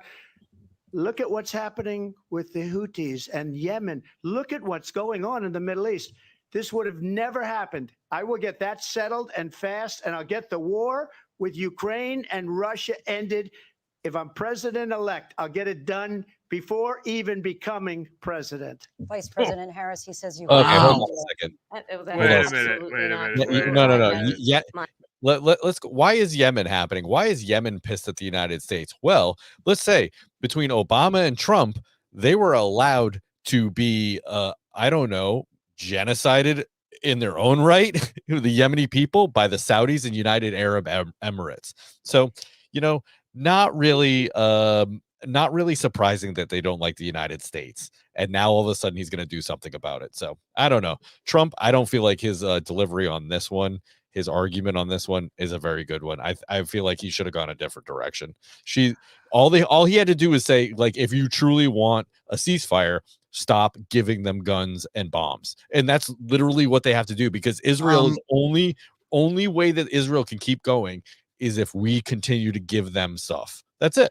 Here's the thing that a lot of people, and when Trump didn't use the term ceasefire, that's strategic, because here's the thing: the moderate and the conservative Israelis do not want a ceasefire, because this is the thing that everybody kind of gets, that they kind of miss about this Israeli conflict. If Hamas exists in any form, capacity, shape, or kind, that is a complete and total loss for Israel. Okay, if there's any kind of ceasefire, any kind of terms are brought to, and Hamas still exists at all, Israel has lost. Completely, absolutely, unquestionably. And so Israel cannot stop until there is no more Hamas at all. And that's the unfortunate, unstoppable force, immovable object we find ourselves here. You can't kill an ideology. I was about to say, have you heard of the spread of Trinitarian Christianity and Islam? There was a lot of ideologies that got ground to powder underneath those two. How many monophysite Christians have you met in your life? Okay, but they're all been destroyed because of Islam. The Christian faith is still there. The Catholics, but they weren't Trinitarians. Like they were a different tribe, and so that's what I mean. Is like it or not, actually, ideologies die all the time. And so I don't like it. But the reason people generally don't change their minds is just they get old and die. And then people's ideas change. But yeah, so to this, by a government with more firepower. Yeah. Unfortunately, like I don't know what the end of this looks like unless a piece of Gaza is either made into a parking lot or Israel, like Trump said, there's like shit's coming to a head in the next 24 months, one way or another, and we have to pick a side. Picking no side is picking a side, by the way. That's just picking whoever's got the bigger advantage at the moment. All right, we're moving on. My entire career and life supported Israel and the Israeli people. He knows that. He's trying to, again, divide and distract from the reality, which is it is very well known that Donald Trump is weak and wrong on national security and foreign policy. It is well known that he admires dictators, wants to be a dictator on day one, according to himself. It is well known that he said of Putin that he can do whatever the hell he wants and go into Ukraine. It is well known that he said when Russia went into Ukraine, it was brilliant. It is well known he exchanged love letters with Kim Jong-un. And it is absolutely well known that these dictators and autocrats are rooting for you to be president again because they're so clear. They can manipulate you with flattery and favors.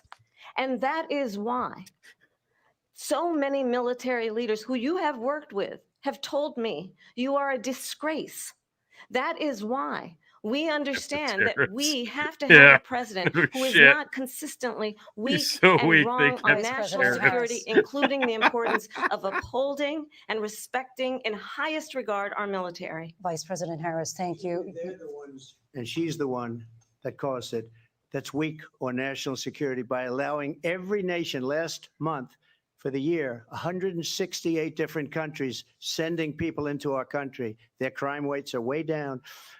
Putin endorsed her last week, said, I hope she wins. And I think he meant it because what he's gotten away with is absolutely incredible. It wouldn't have happened with me. The leaders of other countries think that they're weak and incompetent, and they are. They're grossly incompetent. And I just ask one question. Why does Biden go in and kill the Keystone Pipeline and approve the single biggest deal that Russia's ever made, Nord Stream 2, the biggest pipeline anywhere in the world going to Germany and all over Europe? Because they're weak and they're ineffective. And Biden, by the way, President gets paid Trump, a lot of money. Thank you. We have a lot of issues to get to. We'll be right back with much more of this historic ABC News presidential debate from the National They just cut the Constitution mic while he was going to talk about how Biden's getting bribes. We'll try to catch. Why does the United States even have anything to say about a Nord Stream pipeline? It's not anywhere near the United States. It's ridiculous. You know, you got a point there. But no, we've got to approve it. Don't you understand? Yeah, because we have this biggest swinging dick, apparently. Of course. Yeah. Uh-oh. Just keep hitting 10. Got a little too far there, T. I want to get the war settled. I know Zelensky maybe one of the reasons I did with NATO. President, it has been the position of the Biden administration that we must defend Ukraine from Russia, from Vladimir Putin, to defend their sovereignty, their democracy, that it's in America's best interest to do so, arguing that if Putin wins, he may be emboldened to move even further into other countries. ridiculous. You have said you would solve this war in 24 hours. You said so just before the break tonight. How exactly would you do that? And I want to ask you a very simple question tonight. Do you want Ukraine to win this war? I want the war to stop. I want to save lives that are being uselessly, people being killed by the millions. It's the millions. It's so much worse than the numbers. Say nobody that you're getting wins with your in fake war. numbers. That's what you say. Look, just say that. We're in for 250 billion or more because they don't ask Europe, which is a much bigger beneficiary to getting this thing done than we are. They're in for Hang on, hit pause for a $150 second. billion less because Biden and you don't have the courage to ask. Okay, Redeemed Zoomer, a guy I follow on YouTube and Twitter. He goes, I love how heated as their debate is. They're both still arguing over who is better for Israel. Yep. Yeah, Continue. there you go. Yeah, they're both shills for a different country. Like I did Great. with NATO. Yeah. They paid billions and billions, hundreds of billions of dollars when I said, either you pay up or we're not going to protect you anymore. So that's maybe one of the reasons they don't like me as much as they like weak people. But you take a look at what's happening. We're in for 250 to 275 billion. They're into 100 to 150. They should be forced to equalize. With that being said, I want to get the war settled. I know Zelensky very well, and I know Putin very well. I have a good relationship, and they respect your president, okay? They respect me. They don't respect Biden. How would you respect him? Why? For what reason? He hasn't even made a phone call in 2 years to Putin, hasn't spoken to anybody. They don't even try and get it. That is a war that's dying to be settled. I will get it settled before I even become president. If I win, when I'm president-elect, and Say what I'll diplomacy, do is I'll for the speak to love of one, God. I'll speak to the other, I'll get them together. That war would have never happened. And in fact, when I saw Putin after I left, unfortunately left because our country has gone to hell. But after I left, when I saw him building up soldiers, he did it after I left. I said, oh, he must be negotiating. It must be a good, strong point of negotiation. Well, it wasn't, because Biden had no idea how to talk to him. He had no idea how to stop it. And now you have millions of people dead, and it's only getting worse, and it could lead to World War III. Don't kid yourself, David. We're playing with World War III, and we have a president that we don't even know if he's. Where is our president? We don't even know if he's a president. And just to clarify they here, threw him out of a campaign like a dog. We don't even know. Is he our president? But we have a president, Mr. President, that doesn't know he's alive. your time is up. Just to clarify the question, do you believe it's in the U.S. best interest for Ukraine to win this war? Yes or no? I think it's the U.S. best interest to get this war finished and just get it done. All right. Negotiate a deal, because we have to stop all of these human lives from being destroyed. I want to take this to Vice President Harris. I want to get your thoughts on support for Ukraine in this moment, but also as Commander-in-Chief, if elected, how would you deal with Vladimir Putin, and would it be any different from what we're seeing from President Biden?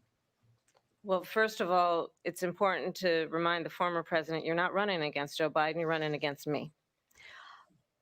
I believe the reason that Donald Trump says that this war will be over within 24 hours is because he would just give it up. And that's not who we are as Americans. Let's understand what happened here. I actually met with Zelensky a few days before Russia invaded, tried through force to change territorial boundaries. Yeah, the smack you talk probably helped cause this invasion. Yeah. They were going to be allowed into NATO. Way to go, dumbass.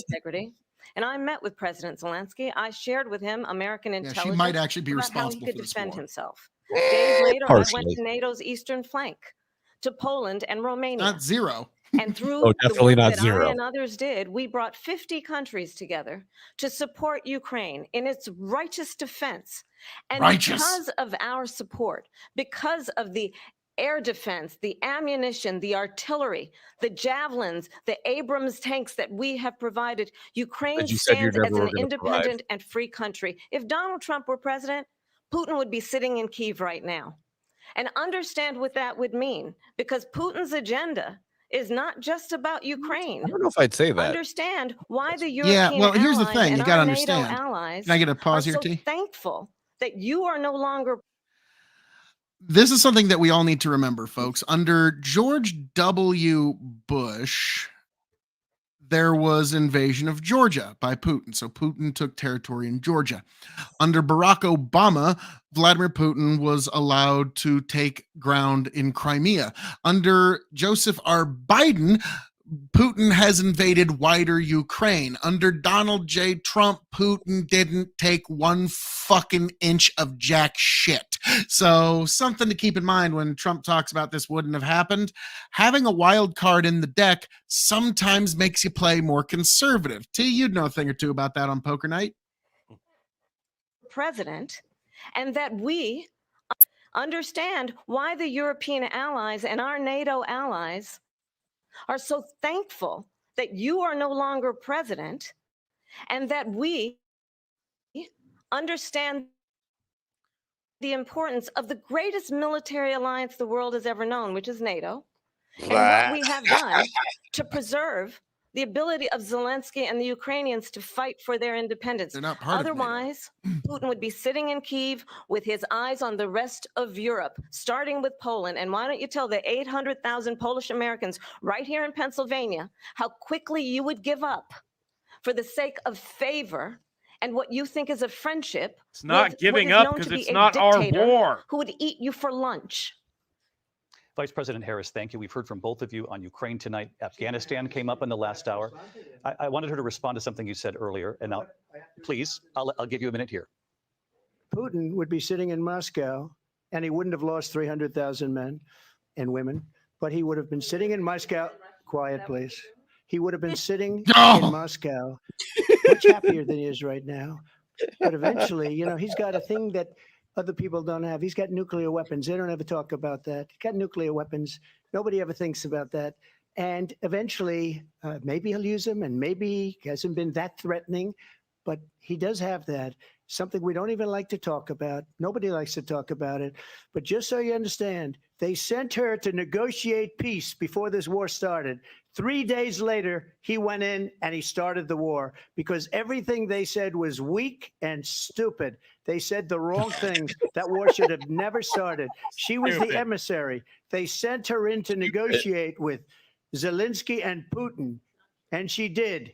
And the war started 3 days later. And that's the kind of talent we have with her. She's worse than Biden. In my opinion, I think he's the worst president in the history of our country. She goes down as the worst vice president in the history of our country. But let me tell you something. She is a horrible negotiator. They sent her in to negotiate. As soon as they left, Putin did the invasion. President Trump, thank you. You did bring up something. You said she went to negotiate with Vladimir Putin. Vice President Harris, have you ever met Vladimir Putin? Can you clarify tonight? Yet again, I said it at the beginning of this debate, you're going to hear a bunch of lies coming from this fella. And that is another one.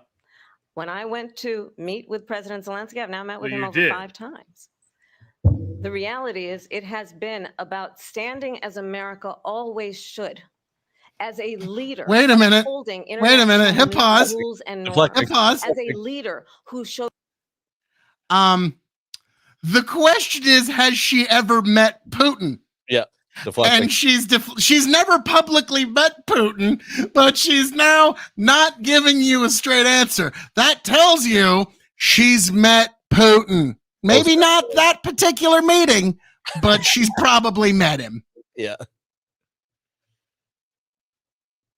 Strength, understanding that the alliances we have around the world because Biden's incapable on our ability to look out for our friends and not favor our enemies because you adore strongmen instead of caring about democracy.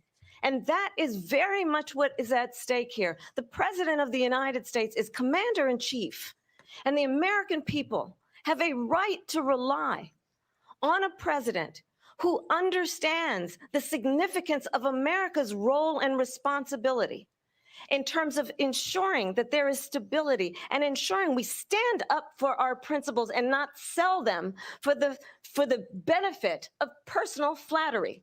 We've talked about Ukraine and Vladimir Putin. I do want to talk about Afghanistan. It came up in the first hour of this debate. I want to move on to Afghanistan. Stoltenberg said Trump did the most amazing thing I've ever seen. He got these countries, the 28 countries at the time, to pay up. He said, I've never seen, he's the head of NATO. He said, I've never seen. For years, we were paying almost all of NATO. We were being ripped off by European nations, both on trade and on NATO. I got them to pay up by saying one of the statements you made before, if you don't pay, we're not going to protect you. President Otherwise, Trump. we would have never gotten it. He said it was one of the most incredible even jobs that he's wait. ever seen done. Thank you. I want to turn to Afghanistan. It came up in the just gonna first hour of the steamroll. debate, and we witnessed a poignant moment today on Capitol Hill, honoring the soldiers who died in the chaotic withdrawal from Afghanistan. I do want to ask the Vice President, do you believe you bear any responsibility in the way that withdrawal played out? Well, I will tell you, I agreed with President Biden's decision to pull out of Afghanistan. Oh, now Four throw him under the presidents bus. said they would, and Joe Biden did. And as a result, America's taxpayers are not paying the $300 million a day we were paying for that endless war. And as of today, there is not one member of the United States military who is in active duty in a combat zone in any war zone around the world, the first time this century.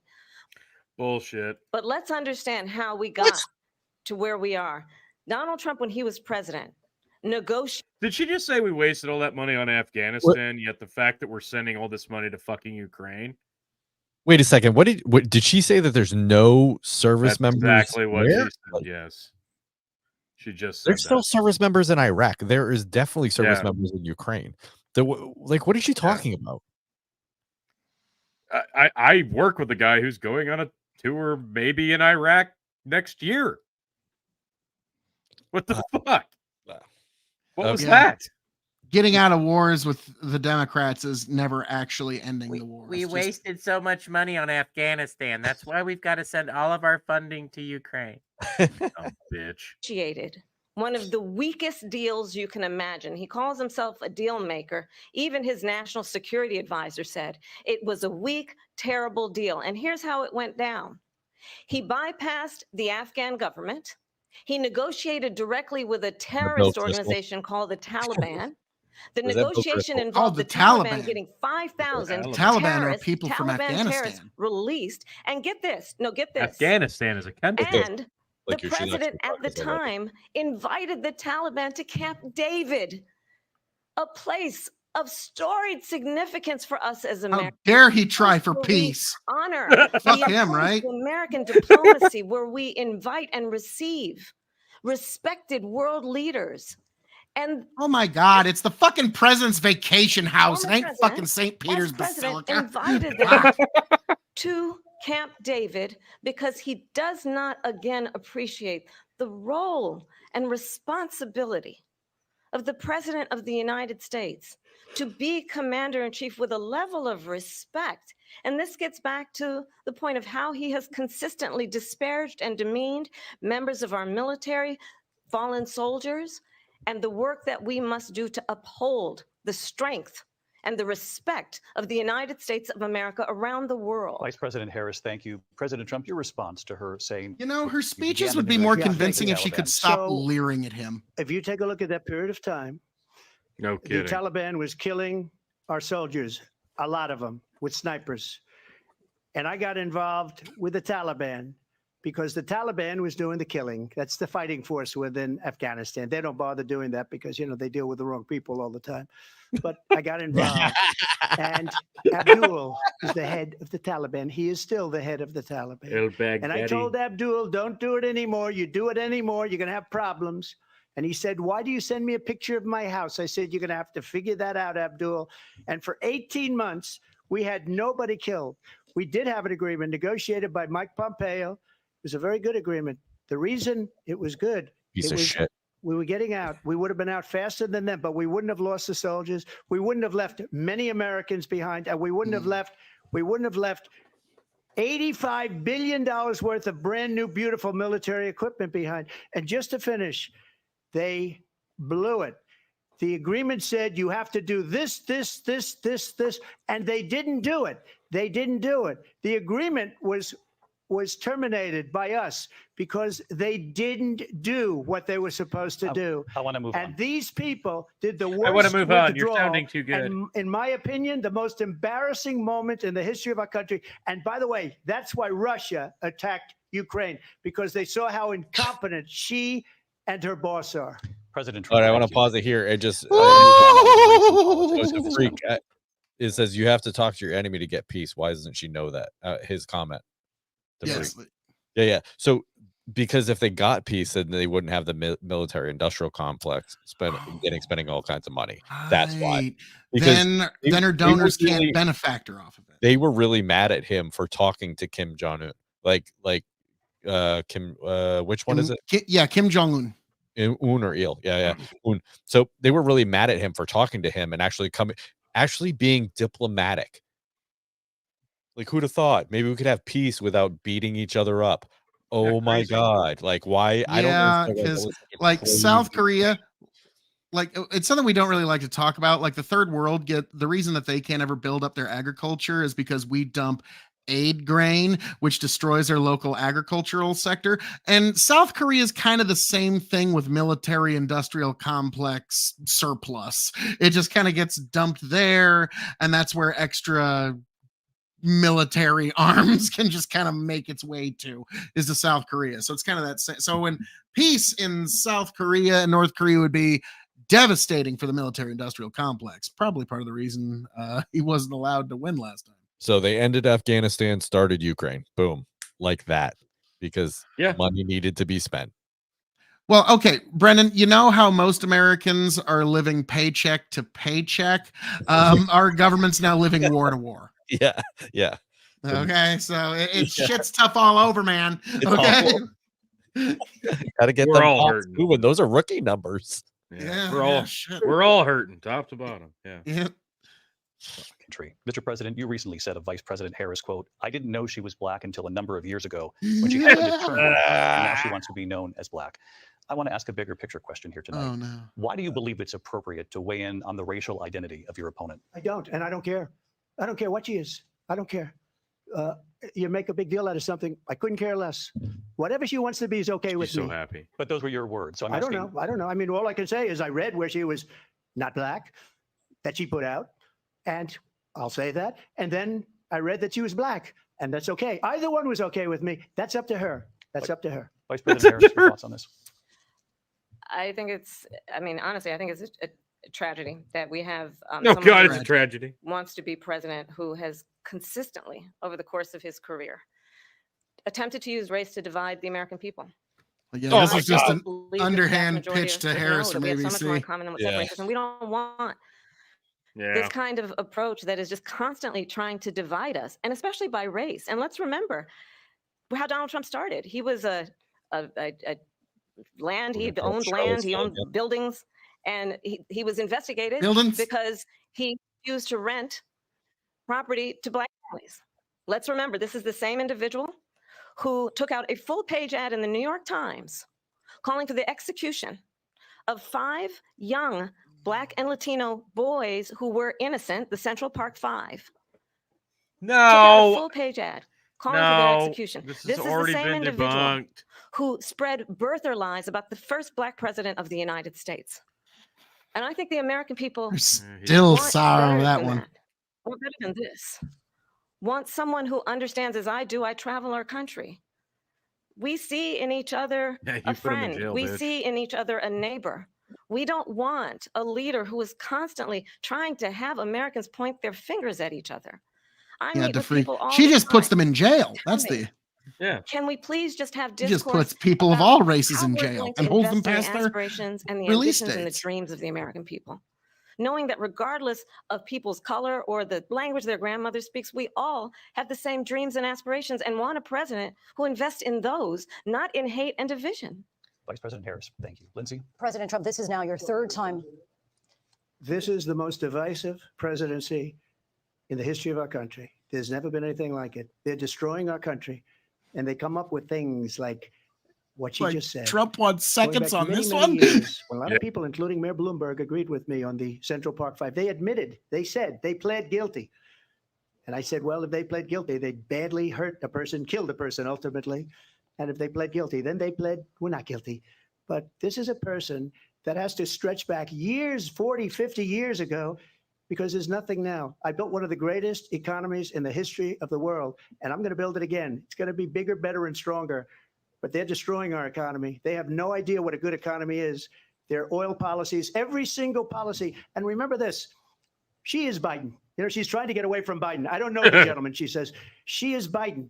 The worst inflation we've ever had, a horrible economy because inflation has made it so bad, and she can't get away with that. Thank you. Time's up. Yeah, Harris does kind of do the. I never knew no Biden. Clearly, I'm I not. never knew no Godfather. And I am certainly not Donald Trump. And what I do offer is a new generation of leadership for our country. No, you One who don't. believes in what is possible, one who brings a sense of optimism Oh, is about she gonna what we do the can line? do instead of You gonna do always the line? God, I disparaging hope. the American people. I believe in what Say we it. can do to strengthen our small businesses, Say which it. is why I have a plan. Our Let's talk democracy. about our plans and let's Excited compare for the what could plans. be, I have a unburdened by what has plan been. to give startup businesses Say it. $50,000 tax deduction. Say it. To You know you want pursue to. their ambitions, their innovation, their ideas, their hard work. I have a plan, $6,000 for young families for the first year of your child's life to help you in that most critical stage of your child's development. I have a plan Bullshit. that is about allowing people to be able to pursue what has been fleeting in terms of the American So dream. $6,000 for people who give birth next down year. payment of $25,000 Yeah. down payment It's assistance not really for the first-time home buyers. windfall. That's the kind of conversation I believe, David, that people really want tonight, as opposed to a conversation that is constantly about belittling and name calling. Let's turn the page Vice President and move Harris, forward. thank you. Let's turn to policy. President Let's turn Trump, back we to have policy. to move on. President Trump. Let's turn to policy, She has please. a plan to defund the police. She has a plan to confiscate everybody's gun. President Trump, She we has do a have to plan move to on to not other allow issues. fracking in Pennsylvania or anywhere else. Okay. That's what her plan is until just recently. I just need Lindsey to respond Graham. because President Trump, the President former Trump, president has said no, I'm something sorry. twice that I need to No, respond to. I'm sorry. We're I gonna just need to move on, respond. Vice One President. time Shut her is what up. he has President said Trump, this multiple is times. now your Yes. third time running for president. You have long vowed to repeal and replace the Affordable Care Act, also didn't even known get the as Obamacare. response. You have failed to accomplish that. You now say you're going to keep Obamacare, quote, unless we can do something much better. Last month, you said, quote, we're working on it. So tonight, 9 years after you first started running, do you have a plan, and can you tell us what it is? Obamacare was lousy health care, always was. It's not very good today. And what I said, that if we come up with something, and we are working on things, Yep. we're going to do it and we're going to replace it. But remember this, I inherited Obamacare because Democrats wouldn't change it. They wouldn't vote for it. They were unanimous. They wouldn't vote to change it. If they would have done that, we would have had a much better plan than Obamacare. But the Democrats came up, they wouldn't vote for it.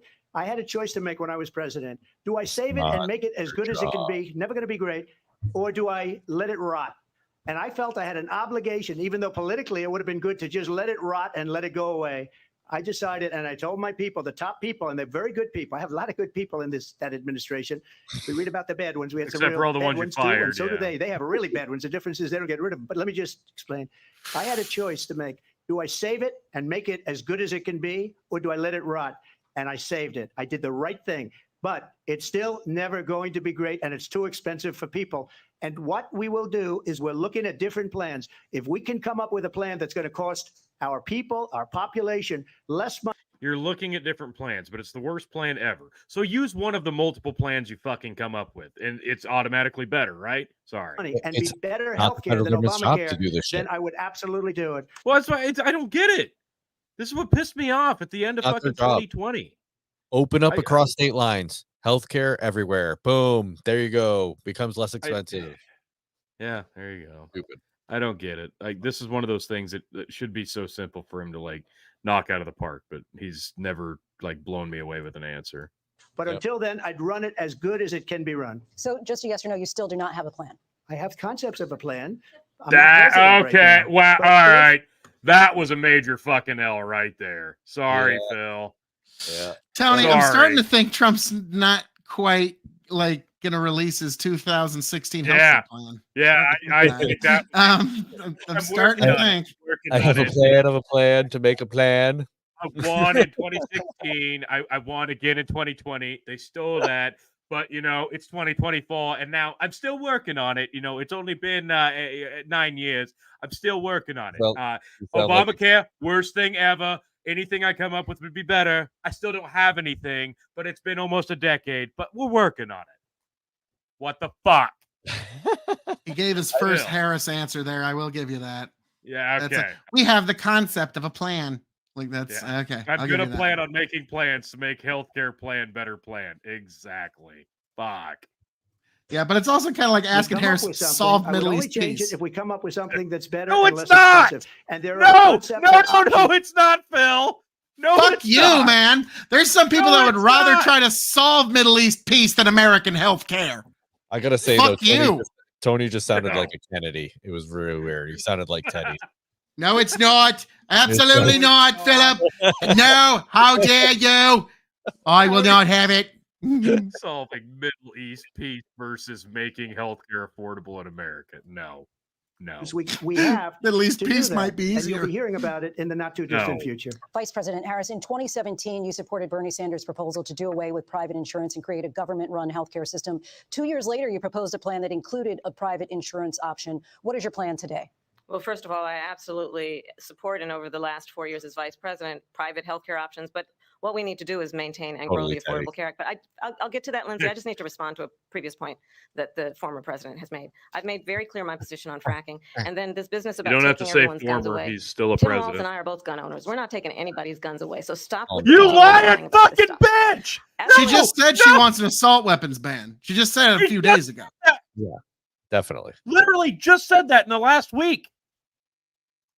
To the Affordable Care Act, understand, just look at the history to know where people stand. When Donald Trump was president, 60 times he tried to get rid of the Affordable Care Act. 60 times. I was a senator at the time when I will never forget the early morning hours when it was up for a vote in the United States Senate. And the late, great John McCain, who you have disparaged as being, you don't like him, you said at the time, because he got caught. He was an American hero. How The dare late, he great John McCain, I will besmirch never the forget good that name night. of John Walked onto McCain. the Senate floor and said, no, you don't. No, you don't. No, you don't get rid of the Affordable Care Act. You have no plan. And what the Affordable Care Act has done is eliminate the never saw a ability war he of didn't insurance like. companies to So deny many people with plans, pre-existing though. conditions. I Have don't all have to the tell people watching plans. tonight. You remember what that was like? The tremendous Remember plans. when an Some would insurance say the company best could plans. deny if a child had asthma, if someone was a breast cancer survivor, if a grandparent had diabetes? And thankfully, as I've been vice president, and we over the last 4 years have strengthened the Affordable Care Act, we have allowed for the first time Medicare to negotiate drug now prices she's in the on behalf of administration. you, the American people. Yeah. Donald Trump said he was going to allow Medicare to negotiate drug prices. He never did. We did. And now First we have time capped she the cost hasn't against done them that. at Never knew no $35 a Godfather. month. Did what Since he I've been vice did. president, we have capped the cost of prescription medication for seniors at $2,000 a year. And when I am president, we will do that for all people, understanding that the value I bring to this is that access to health care should be a right and not just a privilege of those who can afford it. And the plan has to be to strengthen the Affordable Care Act, not get rid of it. Vice Past its President prologue Harris, in thank terms you. of where Donald Trump stands on that. I want to move to an issue that's Strengthen the important for a Affordable lot Care of Act. It's not affordable. Number one, John McCain fought Obamacare for 10 years, but it wasn't only him. It were all of the Democrats that kept it going. And you know what? We can do much better than Obamacare, much less money. But Then she do will it! improve private insurance for people, private medical insurance. That's another thing she doesn't want to get. President People Trump- are paying privately for insurance that have worked hard and made money, and they want to have private. She wants doesn't need everybody to to be on respond to government this. insurance where you wait 6 months for an operation that you need immediately. President Trump, thank you. We have another issue that Yeah. we'd like to get to that's important Yeah, for a let's number of get to it, 'cause Americans, in nothing he particular said younger doesn't matter voters, and now. that's climate change. President Trump, with Oh, regard to the thank environment, you Christ. say that we have to have We clean got air there. and clean water. Vice President Harris, you call climate change an existential threat. The Holy question to hell. you both tonight is, what would you do to fight climate change? And Vice President Harris, we'll start with you. 1 minute for you each. Fight it like Well, it's the former Captain president Planet said or that what? Climate change is a hoax. And what we know is that You it is just very said it. real. You ask Snip it anyone out. who lives in a There's state your who has soundbite. experienced these extreme weather occurrences, who now is either being denied home insurance or it's being jacked up. You ask anybody who has been the victim of what that means in terms of losing their home, having nowhere to go. We know that we can actually deal with this issue. The young people of America care deeply about this issue. And I am proud that as vice president over the last 4 years, we have invested $1 trillion in a clean energy economy, while we have also increased domestic gas production to historic levels. We have created over 800,000 new manufacturing jobs while I have been vice president. We have invested in clean energy nothing to the to do point with that you. we are opening up factories around the world. Donald Trump said he was going to create manufacturing jobs. He lost manufacturing jobs. And I'm also proud to have the endorsement of the United Auto Workers and Sean Fain, who also know that part of building a clean energy economy includes investing in American-made products, American automobiles. It includes Nothing the made in growing America, you what we can do dumbass. around American manufacturing and opening up auto plants, not closing the them like point. happened under Donald Harris Trump. gives answers that make you Didn't want happen to check under your Donald Trump. phone. Let me just tell you, they lost 10,000 manufacturing jobs this last month. It's going, they're all leaving. They're building big auto plants in Mexico, in many cases owned by China. They're building these massive plants, and they think they're going to sell their cars into the United States because of these people. What they have given to China is unbelievable. But we're not going to let that. We'll put tariffs on those cars so they can't come into our country, because they will kill the United Auto Workers and any auto worker, whether it's in Detroit or South Carolina or any other place. What they've done to business and manufacturing kill any auto worker is horrible. We have nothing because they refuse. You know, Biden doesn't go after people because supposedly China paid him millions of dollars. He's afraid to do it. Between him and his son, they get all this money from Ukraine. They get all this money from all of these different countries. And then you wonder, why is he so loyal to this one, that one, Ukraine, China? Why is he? Why did he get $3.5 million from the mayor of Moscow's wife? Why did she pay him $3.5 million? This is a crooked administration, and they're selling our country down the tubes. President Trump, thank you. Thank you. We'll be right back with closing statements from both of our candidates. An historic night, this ABC News presidential debate from Philadelphia. Okay. The mayor of Moscow wife. So I'm going to say we're moving to the third round here.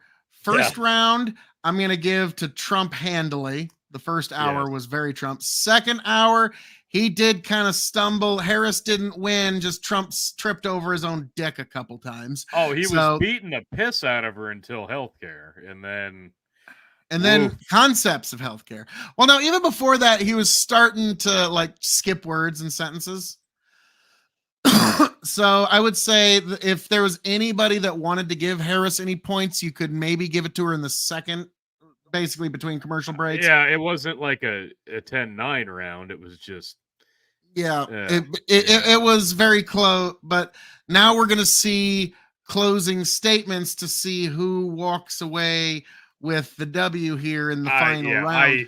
I think he hands down won both the first and second hand. It's just man, he really has never answered the healthcare well. I'll never forget when Biden was getting ready to be inaugurated. Trump is boarding his Trump Force One to fly to Florida. And as he's boarding, I send to you and Chicken, and I think you were in that chat too, Brendan. I say, guys, starting to think Trump might not release his healthcare plan. I'm starting to think. And it's election not the federal government waiting. This is not the federal government's responsibility. This is like the furthest thing. Like it's the same thing with abortion. It's not in the Constitution. You do not have the right to. Well, then, Brendan, you should have loved Trump's answer about like, all right, we have concepts and plans. We're just going to try to not fuck with it now. So we at least know what bullshit we have. No, he should have said this is a states' right issue. And just like abortion, it's going to go right back to the states. Yeah, because he knocked that out of the park. I mean, he drove home. That's it. Listen, Trump, I'm available. I can give you advice. I'm right here. I'm in New Hampshire. I'm a freedom-loving human being. If you need me, come get me. Like, watch that be the thing. Like, Colorado votes in just like statewide health care. So it's like Nebraska's like, fuck it. Just drive to Colorado, get your shit done. Do it. Phil, is it kind of masochistic to hope that they ask both of them how they're going to reduce the childcare cost of childcare? Oh, God, I'll never forget in that Biden-Trump the get to the child. How do you lower childhood cost of childcare? And Trump goes, now let me tell you, Biden sucks. He's the worst. He's absolutely terrible. His golf game is terrible. Yes, his golf game sucks. He couldn't beat me in a golf game. And then Biden comes like, no, he's the stupid. And then, okay, thanks. Thank you for that question. Now moving on to like Middle East or something like that. Tony pauses the debate, turns to me and goes, boy, I sure feel confident about the cost of childcare going down. Oh, yeah. We got two old men arguing about their golf game. Now we've got an old man and a fucking bird brain. But again, childcare, another thing the federal government should have nothing irrelevant because they're going to be asked about it. And especially you're not wrong. You're not wrong. President, especially what the they president. could do is just lower taxes. Yeah, that's We'll give you a tax credit. We'll give you another tax credit. We'll Here's give you the another unfortunate tax reality, credit. and Brennan, you would have to begrudgingly agree with this. And everyone, like, our currency is fiat printed, and they could just make it up out of air. There's no reason they need to collect taxes at all. So I think you've heard tonight two very different Yeah. visions for our country. One that is focused on the future, and the other that is focused on the past, and an attempt to take us backward. Oh God, say it. But we're not going back. And I do You gotta do believe the that the American up people here. know we all have Unburden so it. much more in common than what separates us. And we Unburden. can chart a new way forward. And Unburden. a vision of that includes having a plan, understanding the aspirations, the Excited for what dreams, could be. the hopes, the ambition Do of the it. American people, which is why We're I intend to unburdened. create an opportunity economy, investing in Say small it. businesses, in new families, in Oprah what we want can you to do pay for them. protecting seniors, what Right. we can do that is about giving hardworking folks a break and bringing down the cost of living. I believe in what we can do together that is about sustaining it. America's standing in the world and ensuring that we have the respect that we so rightly deserve, including respecting our military and ensuring we have the most lethal fighting force in the world. I will be a president that will protect our fundamental rights and freedoms, including the right of a woman to make decisions about her own body and not have her government tell her what to do. I'll tell you, I started my career as a prosecutor. I was a DA, I was an attorney general, a United States senator, and now You were vice president. I've horrible only had at one it. client, the people. And I'll tell you, as a prosecutor, I never Fuck asked you. a victim or a witness, are you a Republican or a Democrat? The only thing I ever asked them, are you okay? And that's I'm the a kind of president communist. we need right now. Someone who cares about you and is not putting themselves first. I intend to be a president for all Americans and focus on what we can do over the next 10 and 20 years to build back up our country by investing right now in you, the American people. Vice President Harris, She's thank unburdened you. by what President has Trump. been. So she just started by saying she's going to do this, she's going to do that, she's going to do all these wonderful things. Why hasn't she done it? She's been there for 3.5 years. They've had 3.5 years to fix the border. They've had 3.5 years to create jobs and all the things we talked about. Why hasn't she done it? She should leave right now, go down to that beautiful White House, go to the Capitol, get everyone together and do the things you want to do, but you haven't done it and you won't do it because you believe in things that the American people don't believe in. You believe in things like we're not going to frack, we're not going to take fossil fuel, we're not going to do things that are going to make this country strong, whether you like it or not. Germany tried that, and within 1 year, they were back to building normal energy plants. We're not ready for it. We can't sacrifice our country for the sake of bad vision. But I just ask one simple question. Why didn't she do it? We're a failing nation. We're a nation that's in serious decline. We're being laughed at all over the world. All over the world, they're laughed. I know the leaders very well. They're coming to see me. They call me. We're laughed at all over the world. They don't understand what We happened to play us as a golf nation. much We're better not than a Joe leader. Biden. We don't have any idea You what's hear going that? on. He's talking to We have Russia. wars going on in the Middle East. We have wars At going Camp on David, with even. Russia and Ukraine. We're going to end up in a third world war, and it'll be a war like no other because of nuclear weapons, the power of And weaponry. if it's my I war, it'll be the rebuilt most our best entire war, the most military. tremendous war. She gave a lot of it away to the Taliban. She gave it to Afghanistan. What these people have done to our country, and maybe toughest of all, is allowing millions of people to come into our country. Many of them are criminals, and they're destroying our country. The worst president, the worst vice president in the history of our country. President Trump, thank you. And that is our ABC News presidential debate from Why here at hasn't she Philadelphia done it? National Constitution Center. I'm Lindsay Davis. And I'm David Muir. Thank He you for actually watching made out News. really well getting the last word. Yeah, he did. Good night. Yep. Now, I do have to say, Trump this evening had a very daunting task where he had to debate his opponent and Kamala Harris. Oh, no, no. This This was not, no, this They were was fucking not. soliloquying for Harris what her answer. Don't you think it's terrible when Trump said this thing about you? How does that make you This feel? was not the fucking 2020 bullshit. No. He actually, when he got offered the fucking chance to respond, he got to. They were trying to move past the shit, and he wouldn't let them, and they shut the fuck up and they let him talk. They That's did the shut big Harris down at one point. And just they straight shut up her with- down. So this was not even close to that debate.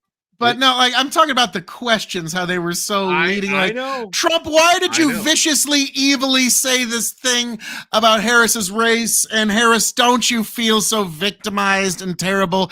And how would you like to soliloquy to the American people about it? Like But that's. then also, And then there were after some his foreign answer, policy questions like that. After his answer, they're like, also, just know that that's not true. Okay, Kamala Harris. Like it was just like they would actually chime in on his answers, but not hers. Yes. Exactly. Yeah, so it was it. quite and so again, I give Trump credit for debating his opponent and Kamala Harris. That was that's never easy. Now your King of Extreme does it all the time and does it easily, but that's besides the point. Really, folks, remember there is another option, but we'll get into that here a little later. But so guys, let's grade this. How do you think each particular candidate did? I will let Brendan. Or would you like me to go first? I don't care. Whatever. What do you want to do? Okay. The way I would grade this is kind of like an MMA fight, where Trump very strongly took the first hour. The second hour, I have to admit, Harris did she did and we need to do the facts and the values and our democracy in America and the values. She was there on January 6th. And did you know that January 6th happened? Did you know that it happened? And I was there. I was there. I think this didn't move the needle for anybody. I think the Republicans think Trump did amazing. I think the Democrats are going to be like, oh my God, girl boss. But you didn't really have that girl boss moment. Trump kind of stole the, excuse me, I'm talking. Remember that? And so her big girl boss moment she wanted kind of got stolen, and she was mad. And then Trump actually won the abortion discussion. Do you remember that? Yeah. I couldn't believe it myself. I thought, oh, no, when the moderators went, and now, Mr. President, we're going to talk about abortion. You could almost see Trump go, oh no. But then he just knocks that out of the fucking park. So I got to give him credit on that one. But I'm going to say the second hour, that is, if you're going to give Kamala anything, it would be the second hour. The closing statements were almost a wash. So it's really how strong do you think the first hour was versus the second hour? And to me, I think a lot of people are fighting boredom towards the second hour. So I think as much as the concepts of plans line was a flub, I don't think it's going to have as big of impact, mostly because by hour two, you're kind of fighting boredom. Yeah. In the debate. And so most people aren't political wonks like us. So like Chicken's son Riker, he checked out before that even happened. Most people did. Most people watched Trump curb stomp Harris on abortion, and that was pretty much what most people came to see. So I'm going to say Trump's strong showing in the first hour is a little more powerful than Harris's showing in the second hour. And like I said, closing statement's a wash. So if I were to judge it, Trump wins it by a point or two. But I will admit, Harris did stay in the fight. So that's how I grade it, like an MMA fight. So I give Trump the edge, mostly because he made the impact when the most eyeballs were on him. Okay. Brendan? Tony? Tony or Brendan? Who do you... I would say, I agree. I think Trump definitely edged in front. As far as the Israel talk goes, I feel like that was a wash. I think they were both pretty shitty on that. Oh, no, Trump did great with the Israeli lobby. Trust me. Well, yeah, I mean, if the Israeli lobby's winning, they're winning in this whole that discussion, right? Like that the lobby is like, yeah, it doesn't matter who wins, we get them both. Like they don't give a shit. So the Israeli lobby loved it. I thought it was pretty garbage, but so for me it was a wash. I would say Otis says Kamala won. Well, yeah, people who are on the left are going to be thinking, "Oh yeah, she did great." Me, I'm like, Trump did amazing. He hit all the points. She said all the things I wanted her to say, so she wins. Yeah. Sorry. He hates it. Actually, so I think He hates her. That was great. That was beautiful. Trump made people laugh. Okay, Harris had no laugh moment. He hates her. So I think she was well polished. Obviously, she's been practicing because if you saw the interview on CNN compared to tonight, it's night and day.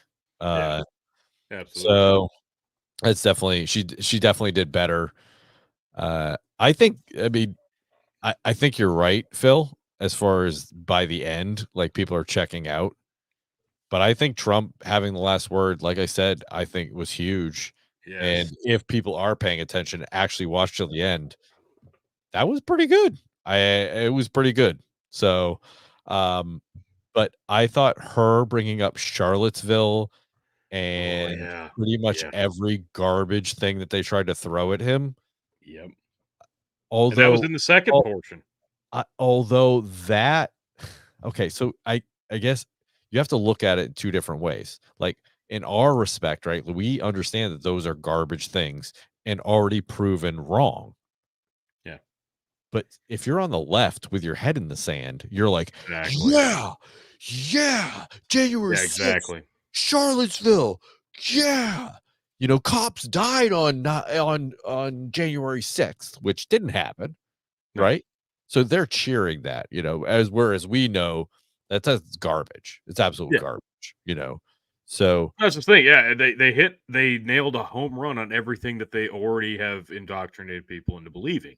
Was that the second or was that the first? I feel like that was. I think no, that was in the second because I was like, there's so many weird things that happened in the second. Like she brings up Charlottesville, she brings up the Central Park thing. There were so many things that she Project 2025 in both the first and second portion. But also, he was talking about people eating people's pets and shit, and I'm like, all right, but that was weird. Okay. Like I didn't want him to bring that up, but that may actually be accurate. You know what I mean? Might be. It might be accurate, right? Like, but it wasn't. I don't know that I bring it by up how much way. the left is freaking out and trying to say that's been debunked. I know nothing about it, but it leads me to believe there might be something to it. That's what I'm saying. Like, that's what I'm saying. Like, it's probably accurate. I'm just saying that it made him, even if it's accurate, it made him looking kooky. You know what I mean? Like, that's just exactly from a outside. I don't bring it up because it just, even if it's true. Why are you bringing that up? Like you could have easily nailed that answer without that. Like I was putting oregano on your cupcake. You don't need that. I would give it 2-1 Trump, and I would really I would honestly having a hard time thinking of like the one for her. Other than the fact that she's just like a polished turd, because I expected her to do a lot worse. Exactly. That's where I'm at. Like Democrats have such low expectations; it's almost hysterical. Well, that's just it. Like she was expected to just tank, and I'll give her that. Like you said, like you both are saying, like she did better than we expected. She was able to navigate the debate from start to finish. She stumbled really only a couple of times, and they allowed Trump to kind of take over responses, and they even shushed her once, and it was pretty apparent who was winning. I think pretty much 80% Trump won in the response department. Well, they want him to interrupt. Let's be serious, because they can be like, "Oh, did you see how many times he interrupted?" Well, no, they just wanted to give her a chance to go, "Excuse me, I'm talking." Yeah. That was what they really wanted, and Trump never gave it to her. That's good. And so, she was so pissed when they found out, no, they're going to mute the mics. I wanted to do so. But now, folks out there, there's something you need to realize, though, on this debate. These aren't the only options, Trump or Harris.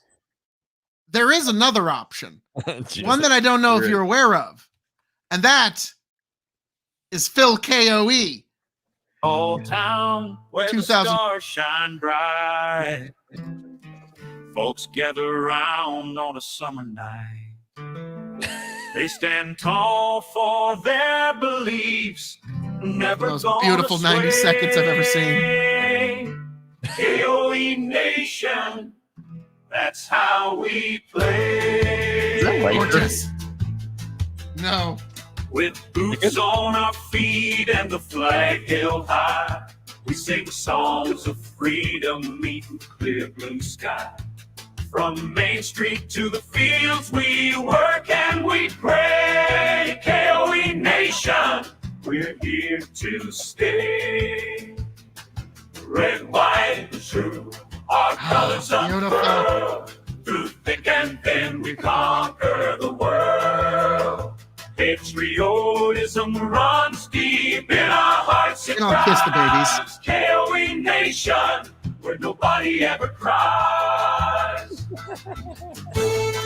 Folks, 2024, you be sure to vote Phil K.O.E. for president.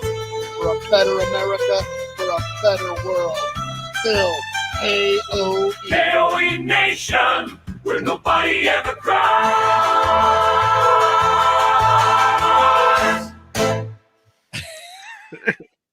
So remember that, folks, in 2024, if you are sick of either option, Trump or Harris Biden, you write in Phil K.O.E. in your ballot. Be sure to take a picture of it, post it on Twitter or wherever you can. And folks, yes, be sure to follow all election laws. But yes, definitely do that, folks. Now, K.O.E. Nation is going to take over this amazing nation. If you are unsatisfied with any of those answers, keep that in mind. Now, a little strange. If you are a Democrat, I appreciate that. Yeah. Yes. I appreciate that. That was a perfect opportunity to show that. And you can go to the vote. Phil, if you have the page pulled up, you should pull up the Facebook page of Vote for Phil K.O.E. in 2024. I will get that here shortly. I was gonna say, like, I felt like Trump won the debate, but even by basically boycotting the debate, Phil won the debate, and that's really that's how that went. No, but just to summarize, I think Trump won the first portion very handily. I think the second portion really came down to Trump was better at the responses, even though they both had some really weird answers.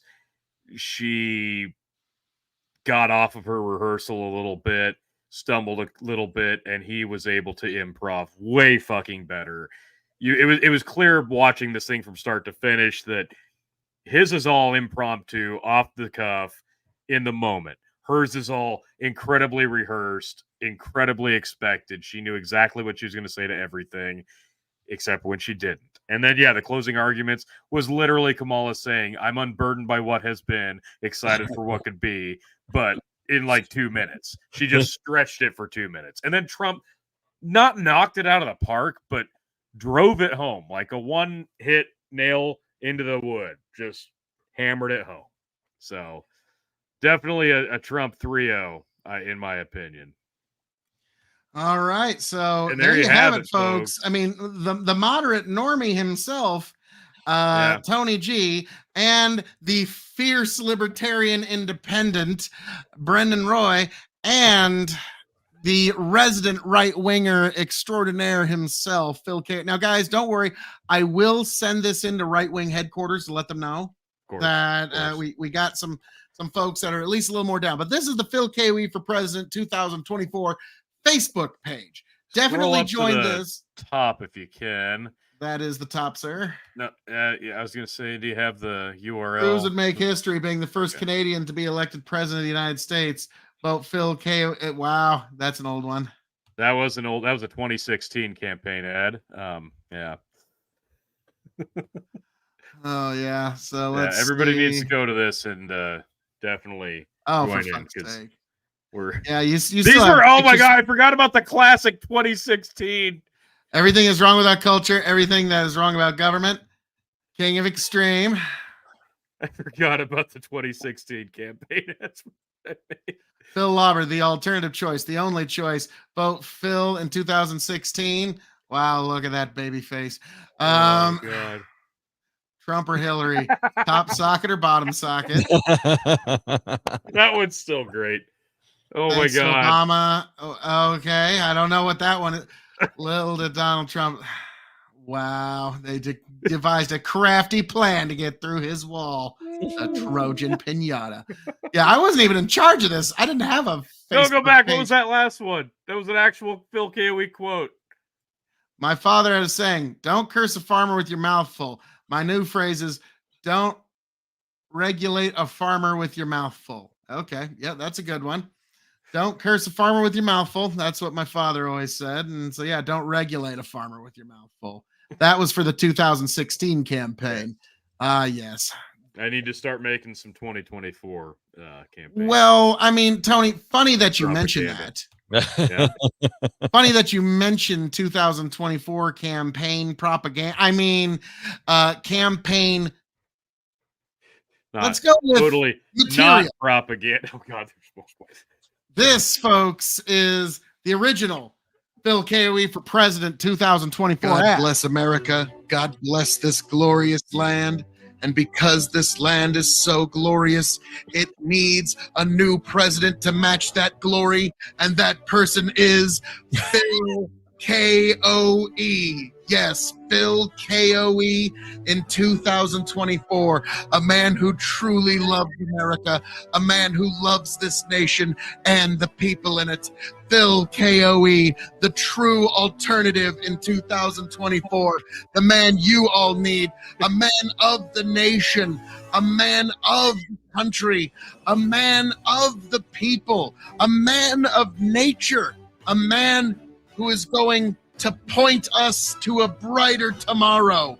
Yes, Phil K.O.E. He is a man of decisive action. Phil K.O.E. And that, ladies and gentlemen, is for America. I'm going to do that for you in Washington, D.C. Whatever that is, you're going to get a lot of that. Yes, folks, Phil K.O.E., a man who makes sure to dot the I's and cross the T's of American government. Phil K.O.E., he will make sure to preserve your freedoms to work on go-karts on the weekend or whatever you call fun in this glorious nation. That's why you need to consider Phil K.O.E. And that, folks, is why I am asking for your vote in 2024, folks, because I, your King of Extreme, Phil K.O.E., have officially announced my candidacy for the presidency of the United States of America. Beautiful, beautiful flag. Old Glory is coming with me, folks, and we're going all the way to Washington, D.C. If you're tired of business as usual in D.C., do the right thing. In 2024, vote extreme. Phil K.O.E., the choice for you, the choice for me, the choice for everyone within all sundry. Folks, God bless every last one of you, and we're taking this all the way to Washington, D.C. in 2024. Vote Phil K.O.E. to fix D.C. Yes, folks, it's going to happen. It's going to be beautiful. It's going to be glorious. You're going to join me, the Cabinet of Extreme. Our inauguration party is going to make the Jackson inauguration party look like a debutante ball, folks. It's going to be amazing. Old Glory's coming with me. What else do we need? God bless all of you beautiful people. Travel well, and in 2024, vote Phil K.O.E.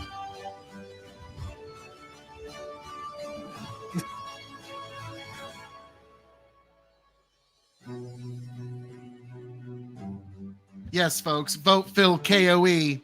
to fix DC. This echoed so loud during recording, pretty sure my neighbors half mile away were freaked out. I resemble that remark, sir. I think that's probably true.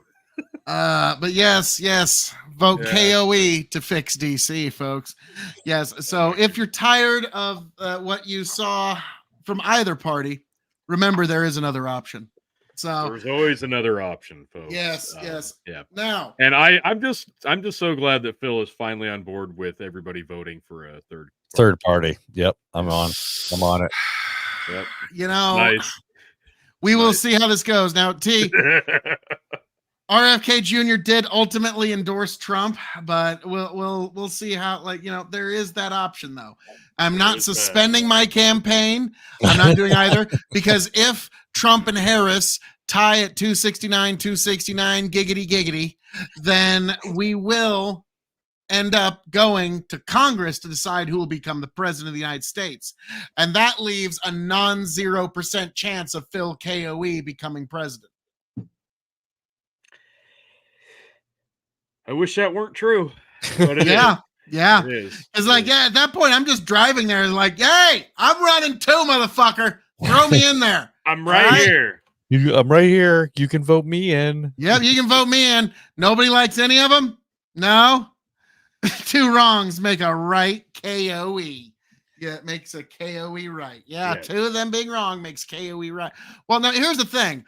Most people are usually wrong, and it usually ends up that Phil K.O.E. is right. That's really the proper way to look at it, like more often than not. I'm just so glad we could make a 2-hour presidential debate about Phil for that.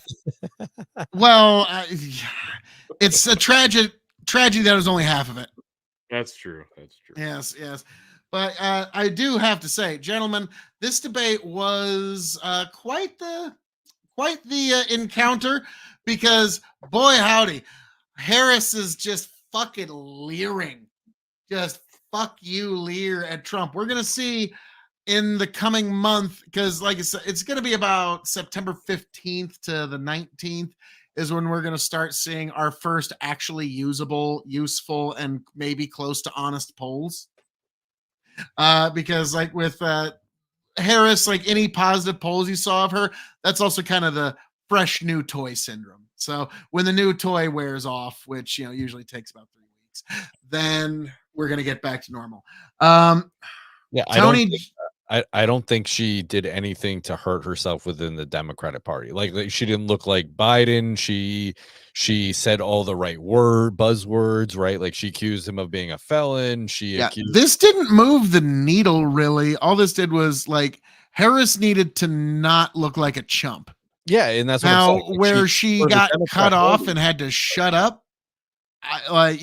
She's screaming at people right now as we speak.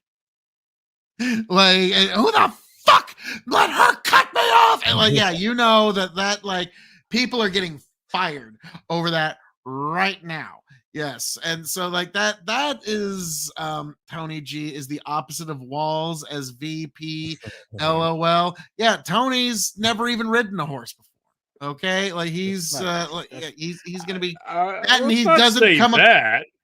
Like he doesn't come across as a just fucking creepy weirdo. I would never come across a horse.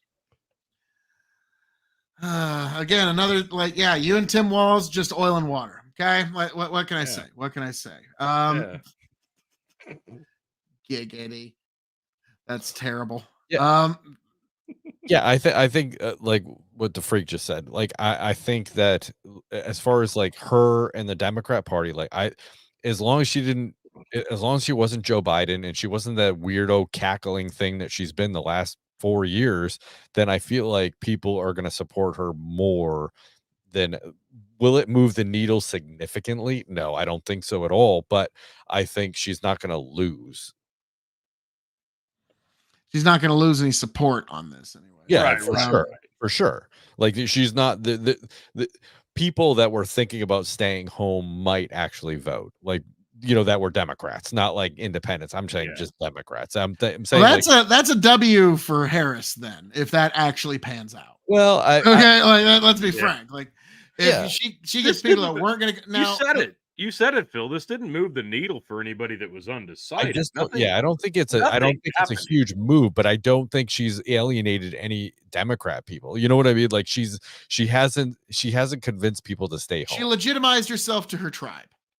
Exactly. Her political tribe. Yeah, now, I do want to say Tony added something on the bottom. I'm just going to subscribe to Dads Worldwide on all podcast platforms. K.O.E. Nation on YouTube, Twitch, TikTok, Twitter-X, all Tony G content at Linktree/Tony the Rod, Big Buckin' Empire on Facebook and YouTube, Hazard Analysis on YouTube, and also, folks, what the hey, check out Sutton Community Church on YouTube as well. It's my newest YouTube project. Let's see how that goes.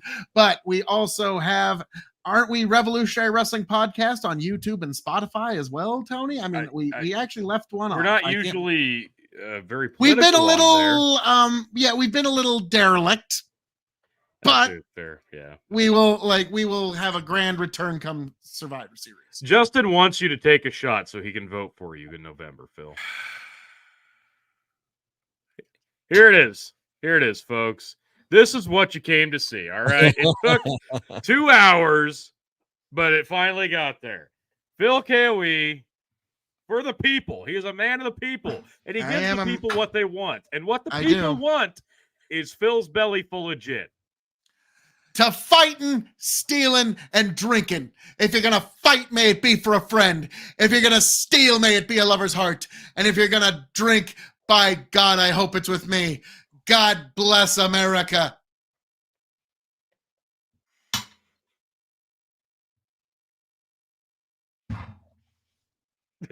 How good is it?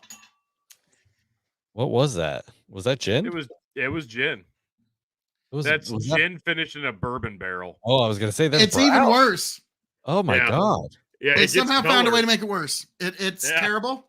I thought maybe it'd be better because it'd have like a bourbon. Yeah, I would think like, oh man. No, it somehow sucks more. It's like it's kind of like it was like a comedian who talked about describing the insane clown posse. It's like, okay, it's like the opposite of Bigfoot because you're thinking, wow, that's not real, but it would be awesome if it was. It's the opposite. It's real and it sucks. It's fucking terrible. It's like, yeah, it's real and it sucks horribly. Yes, that's yeah, it's the opposite of Bigfoot, okay? That's like, hey, Alesto, how we doing, good sir? Okay. That was spectacular. So, Brendan, we've all grown. Now, before we wrap things up, I got to ask you, Brendan. Yes, sir. Last time around presidential election time, we had a little debate.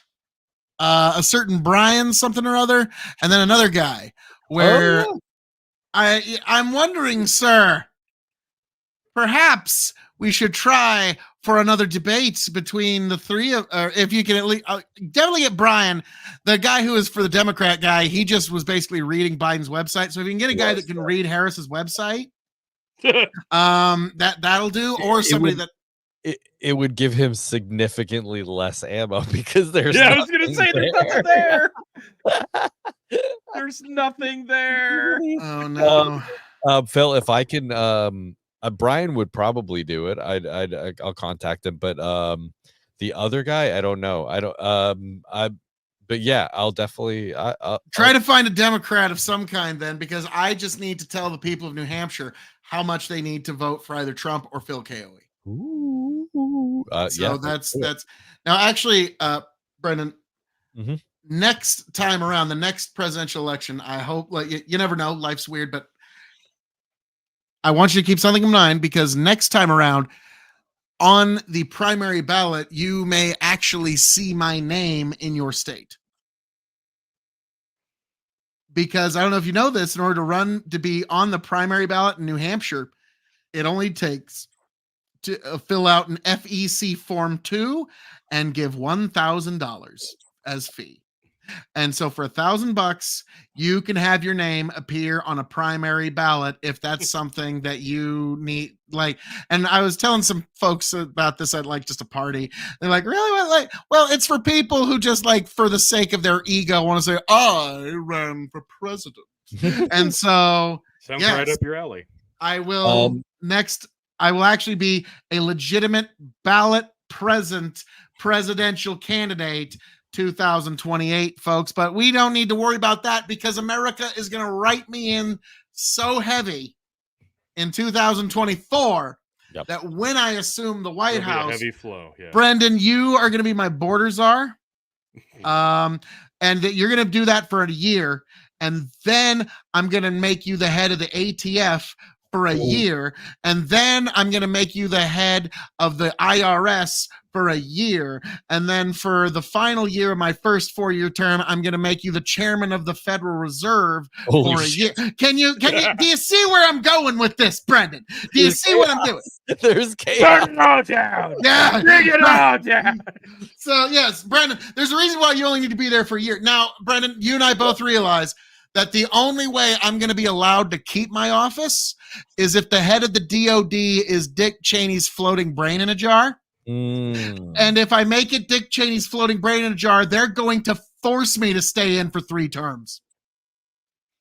Well, Okay, like I'm right. It's like you got to do what you got to do, Phil. Like it's like, well, okay. If I appointed anyone else, I was going to get 1 term, but because I've stated that it will be Dick Cheney's floating brain in a jar, that's the head of the DOD budget. No, like I didn't even want to. They made me stay for a 3rd term, so no, I was president for 12 solid years. Like I don't know how they got it. Like I wasn't even campaigning. It just fucking happened. Like I was like, no, I don't want to. They changed like the Supreme Court just said, no, fuck you, you have to. I wasn't campaigning. The people still voted for me, apparently, allegedly.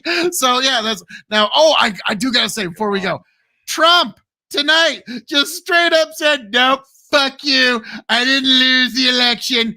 Fuck off. Now don't get me wrong, his base, red meat. For moderate normies, could have been better. Okay, like I'll be honest. That might have been like, because that's the only thing that's bad about that is that's him looking back, not forward. Okay, that's the only reason it's a negative. Yeah, he is burdened.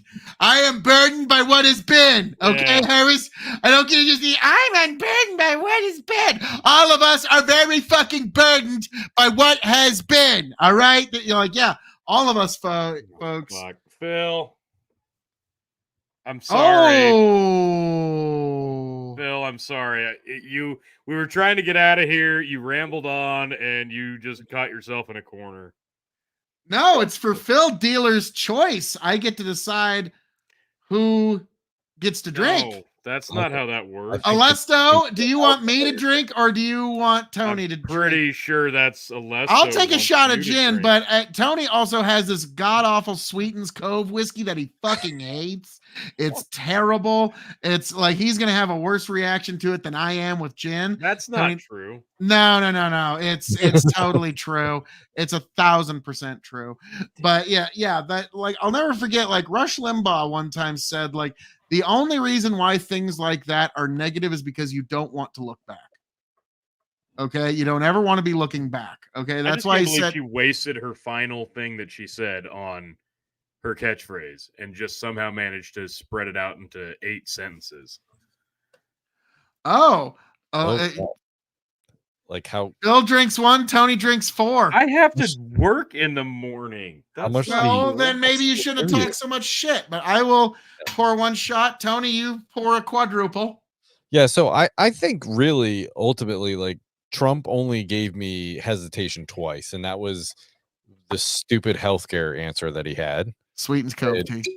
And that was, I mean, I think I have the concept of something. Okay. Yeah. Like that. I immediately thought back to my joke about, like, I'm starting to think Trump's not going to release his healthcare plan. Yeah. Now, when he wins election in 2024, and then we get to election night 2028, where JD Vance is running for president against AOC. Yeah. And Trump, and then that election gets over, I will also be again, Tony, dropping you the joke. I don't starting to think Trump's not going to release his healthcare plan. Yeah, that's we will see. It's like you said, Brendan, you got it. Cross state lines. Yeah, so the other one was just the Israel answer, and I just thought they were both silly. And but that's my opinion. I think that we should be not handing Israel all kinds of munitions and that type of thing to continue what they're doing. So those were my 2 big hangups with Trump. As far as she goes, she was a polished turd, as I said before. It was all platitudes, and she has nothing to run on, so she gave what she could give. Yeah. Tony, how much was that? That was like 1.5. Balls. I thought you were gonna say, "Oh, that was for it." No, It's like sandpaper going down, and that's not because it's a high proof. It's because it's terrible. All right, T, pour yourself another 1.5. I've got more. Okay. Cheers, Slanjiva. No, I agree, Freak. They were just as weak. I'm just saying that like his were not good either. Like they were both pretty shitty on that one. But they also but it was just like who's gonna support Israel more? Like that's all it was. It was just gonna like both. I support now. Yeah. Trump always is gonna have that one.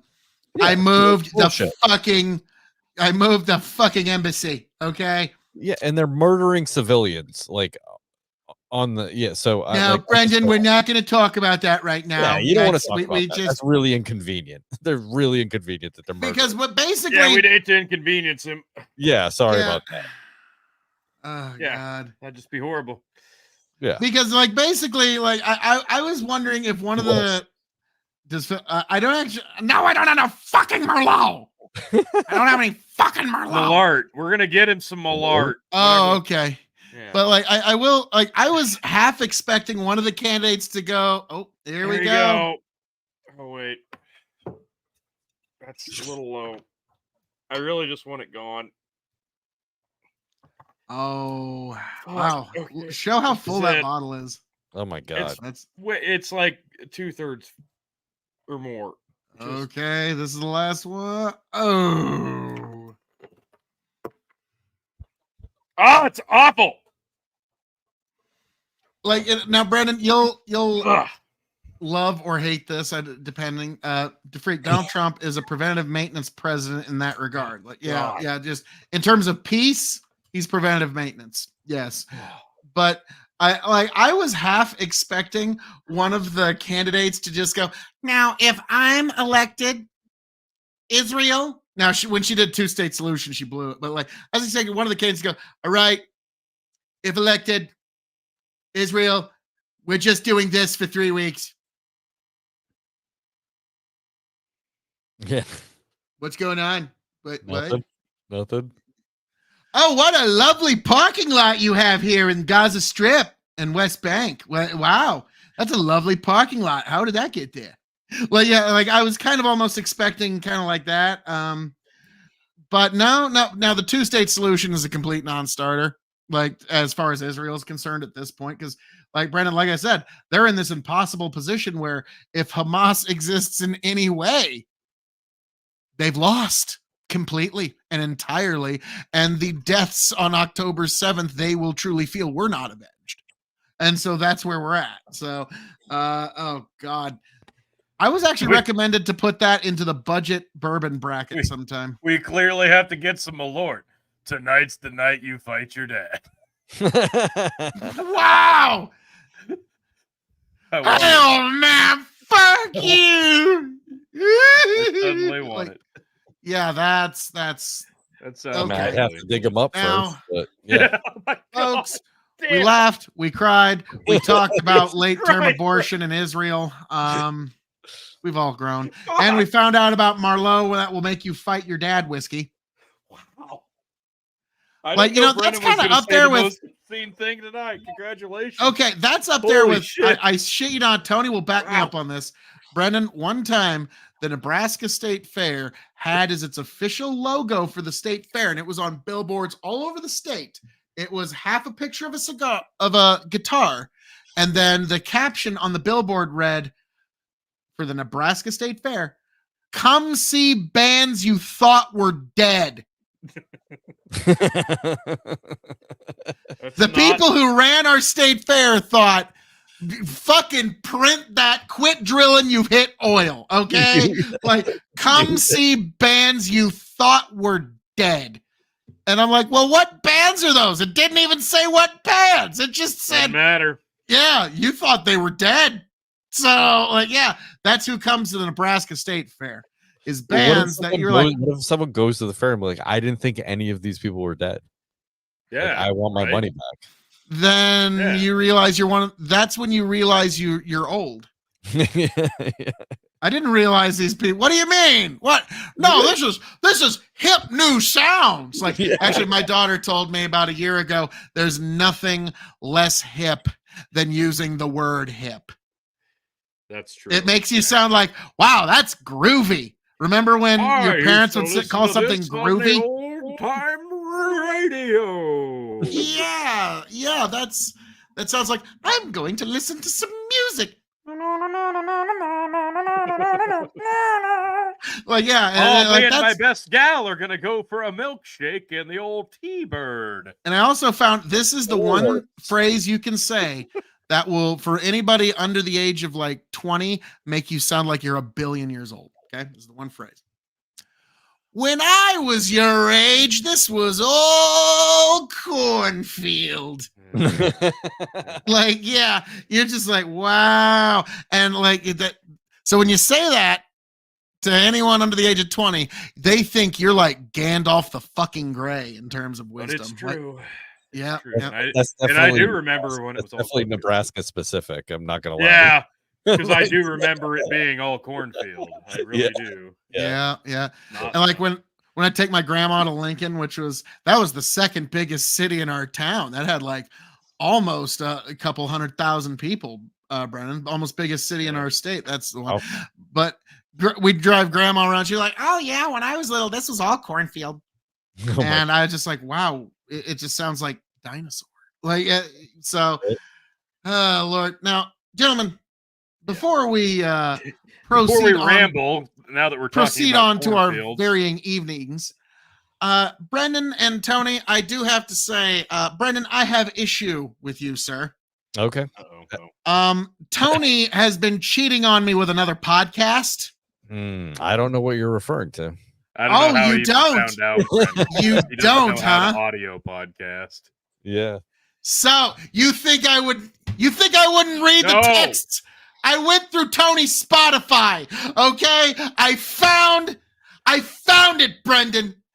You two have been podcasting together. Do you even have virus protection? It wasn't me. It wasn't me. But I got you on the Spotify. Brendan, who else have you been podcasting with? We need to run an Adobe antivirus through their computer. Yeah. Make sure that they're virus free. Protection. Yes, we need to make sure. Like, I'm sorry, but I gave Tony Plan B when I was done. I feel like this is okay. Yeah. He gave me the Flintstone chewable vitamins. Yeah, that gets rid of everything. Yeah. So, Brendan, what that does mean, though, sir, is as the jilted, excluded third party, that does mean that when Hazard Analysis kicks back off in its grand re-debut, we are going to need you to come by, Brendan, and I'm going to have to guilt trip you for me discovering this infidelity, for you to also come on to Hazard Analysis once in a while.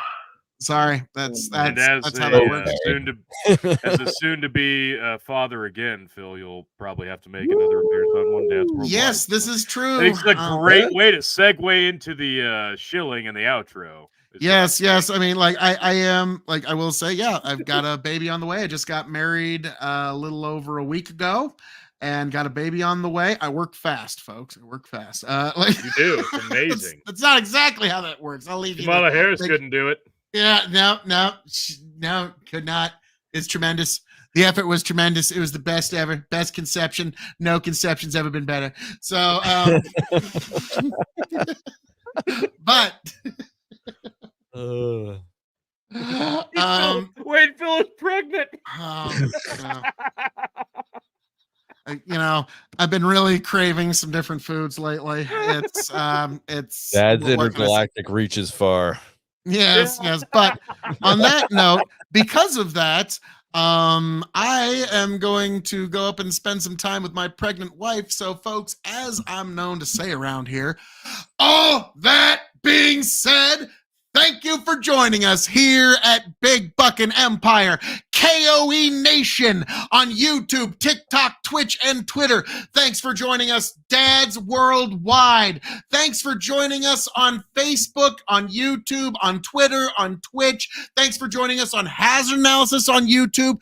Thanks for joining us on all the varying platforms you can find all of us. Folks, I am your king of extreme, Phil K.O.E., the man of the hour, the man with the power, the man that makes it the podcast hour. Be sure to tune in wherever you are getting this content again next election night. Folks, be sure to also subscribe to my Twitter feed, KOE Nation, where you can find all of the great varying thoughts that are now Tony G and Brendan are unburdened with. Because it used to be these two guys that would just get it in our Facebook side messenger. Now they are unburdened, and that burden is now upon all of you beautiful people. It needed to be more like, yeah, there's more shoulders that needed to bear the burden of my genius. Okay, so folks, God bless every last one of you. Thank you for being here. Thank you for joining us. KOE Nation, YouTube, TikTok, Twitch, and Twitter. I'm never above shameless self-promotion. Brendan, Tony, thank you for starting the show, by the way, without me. I really appreciate that.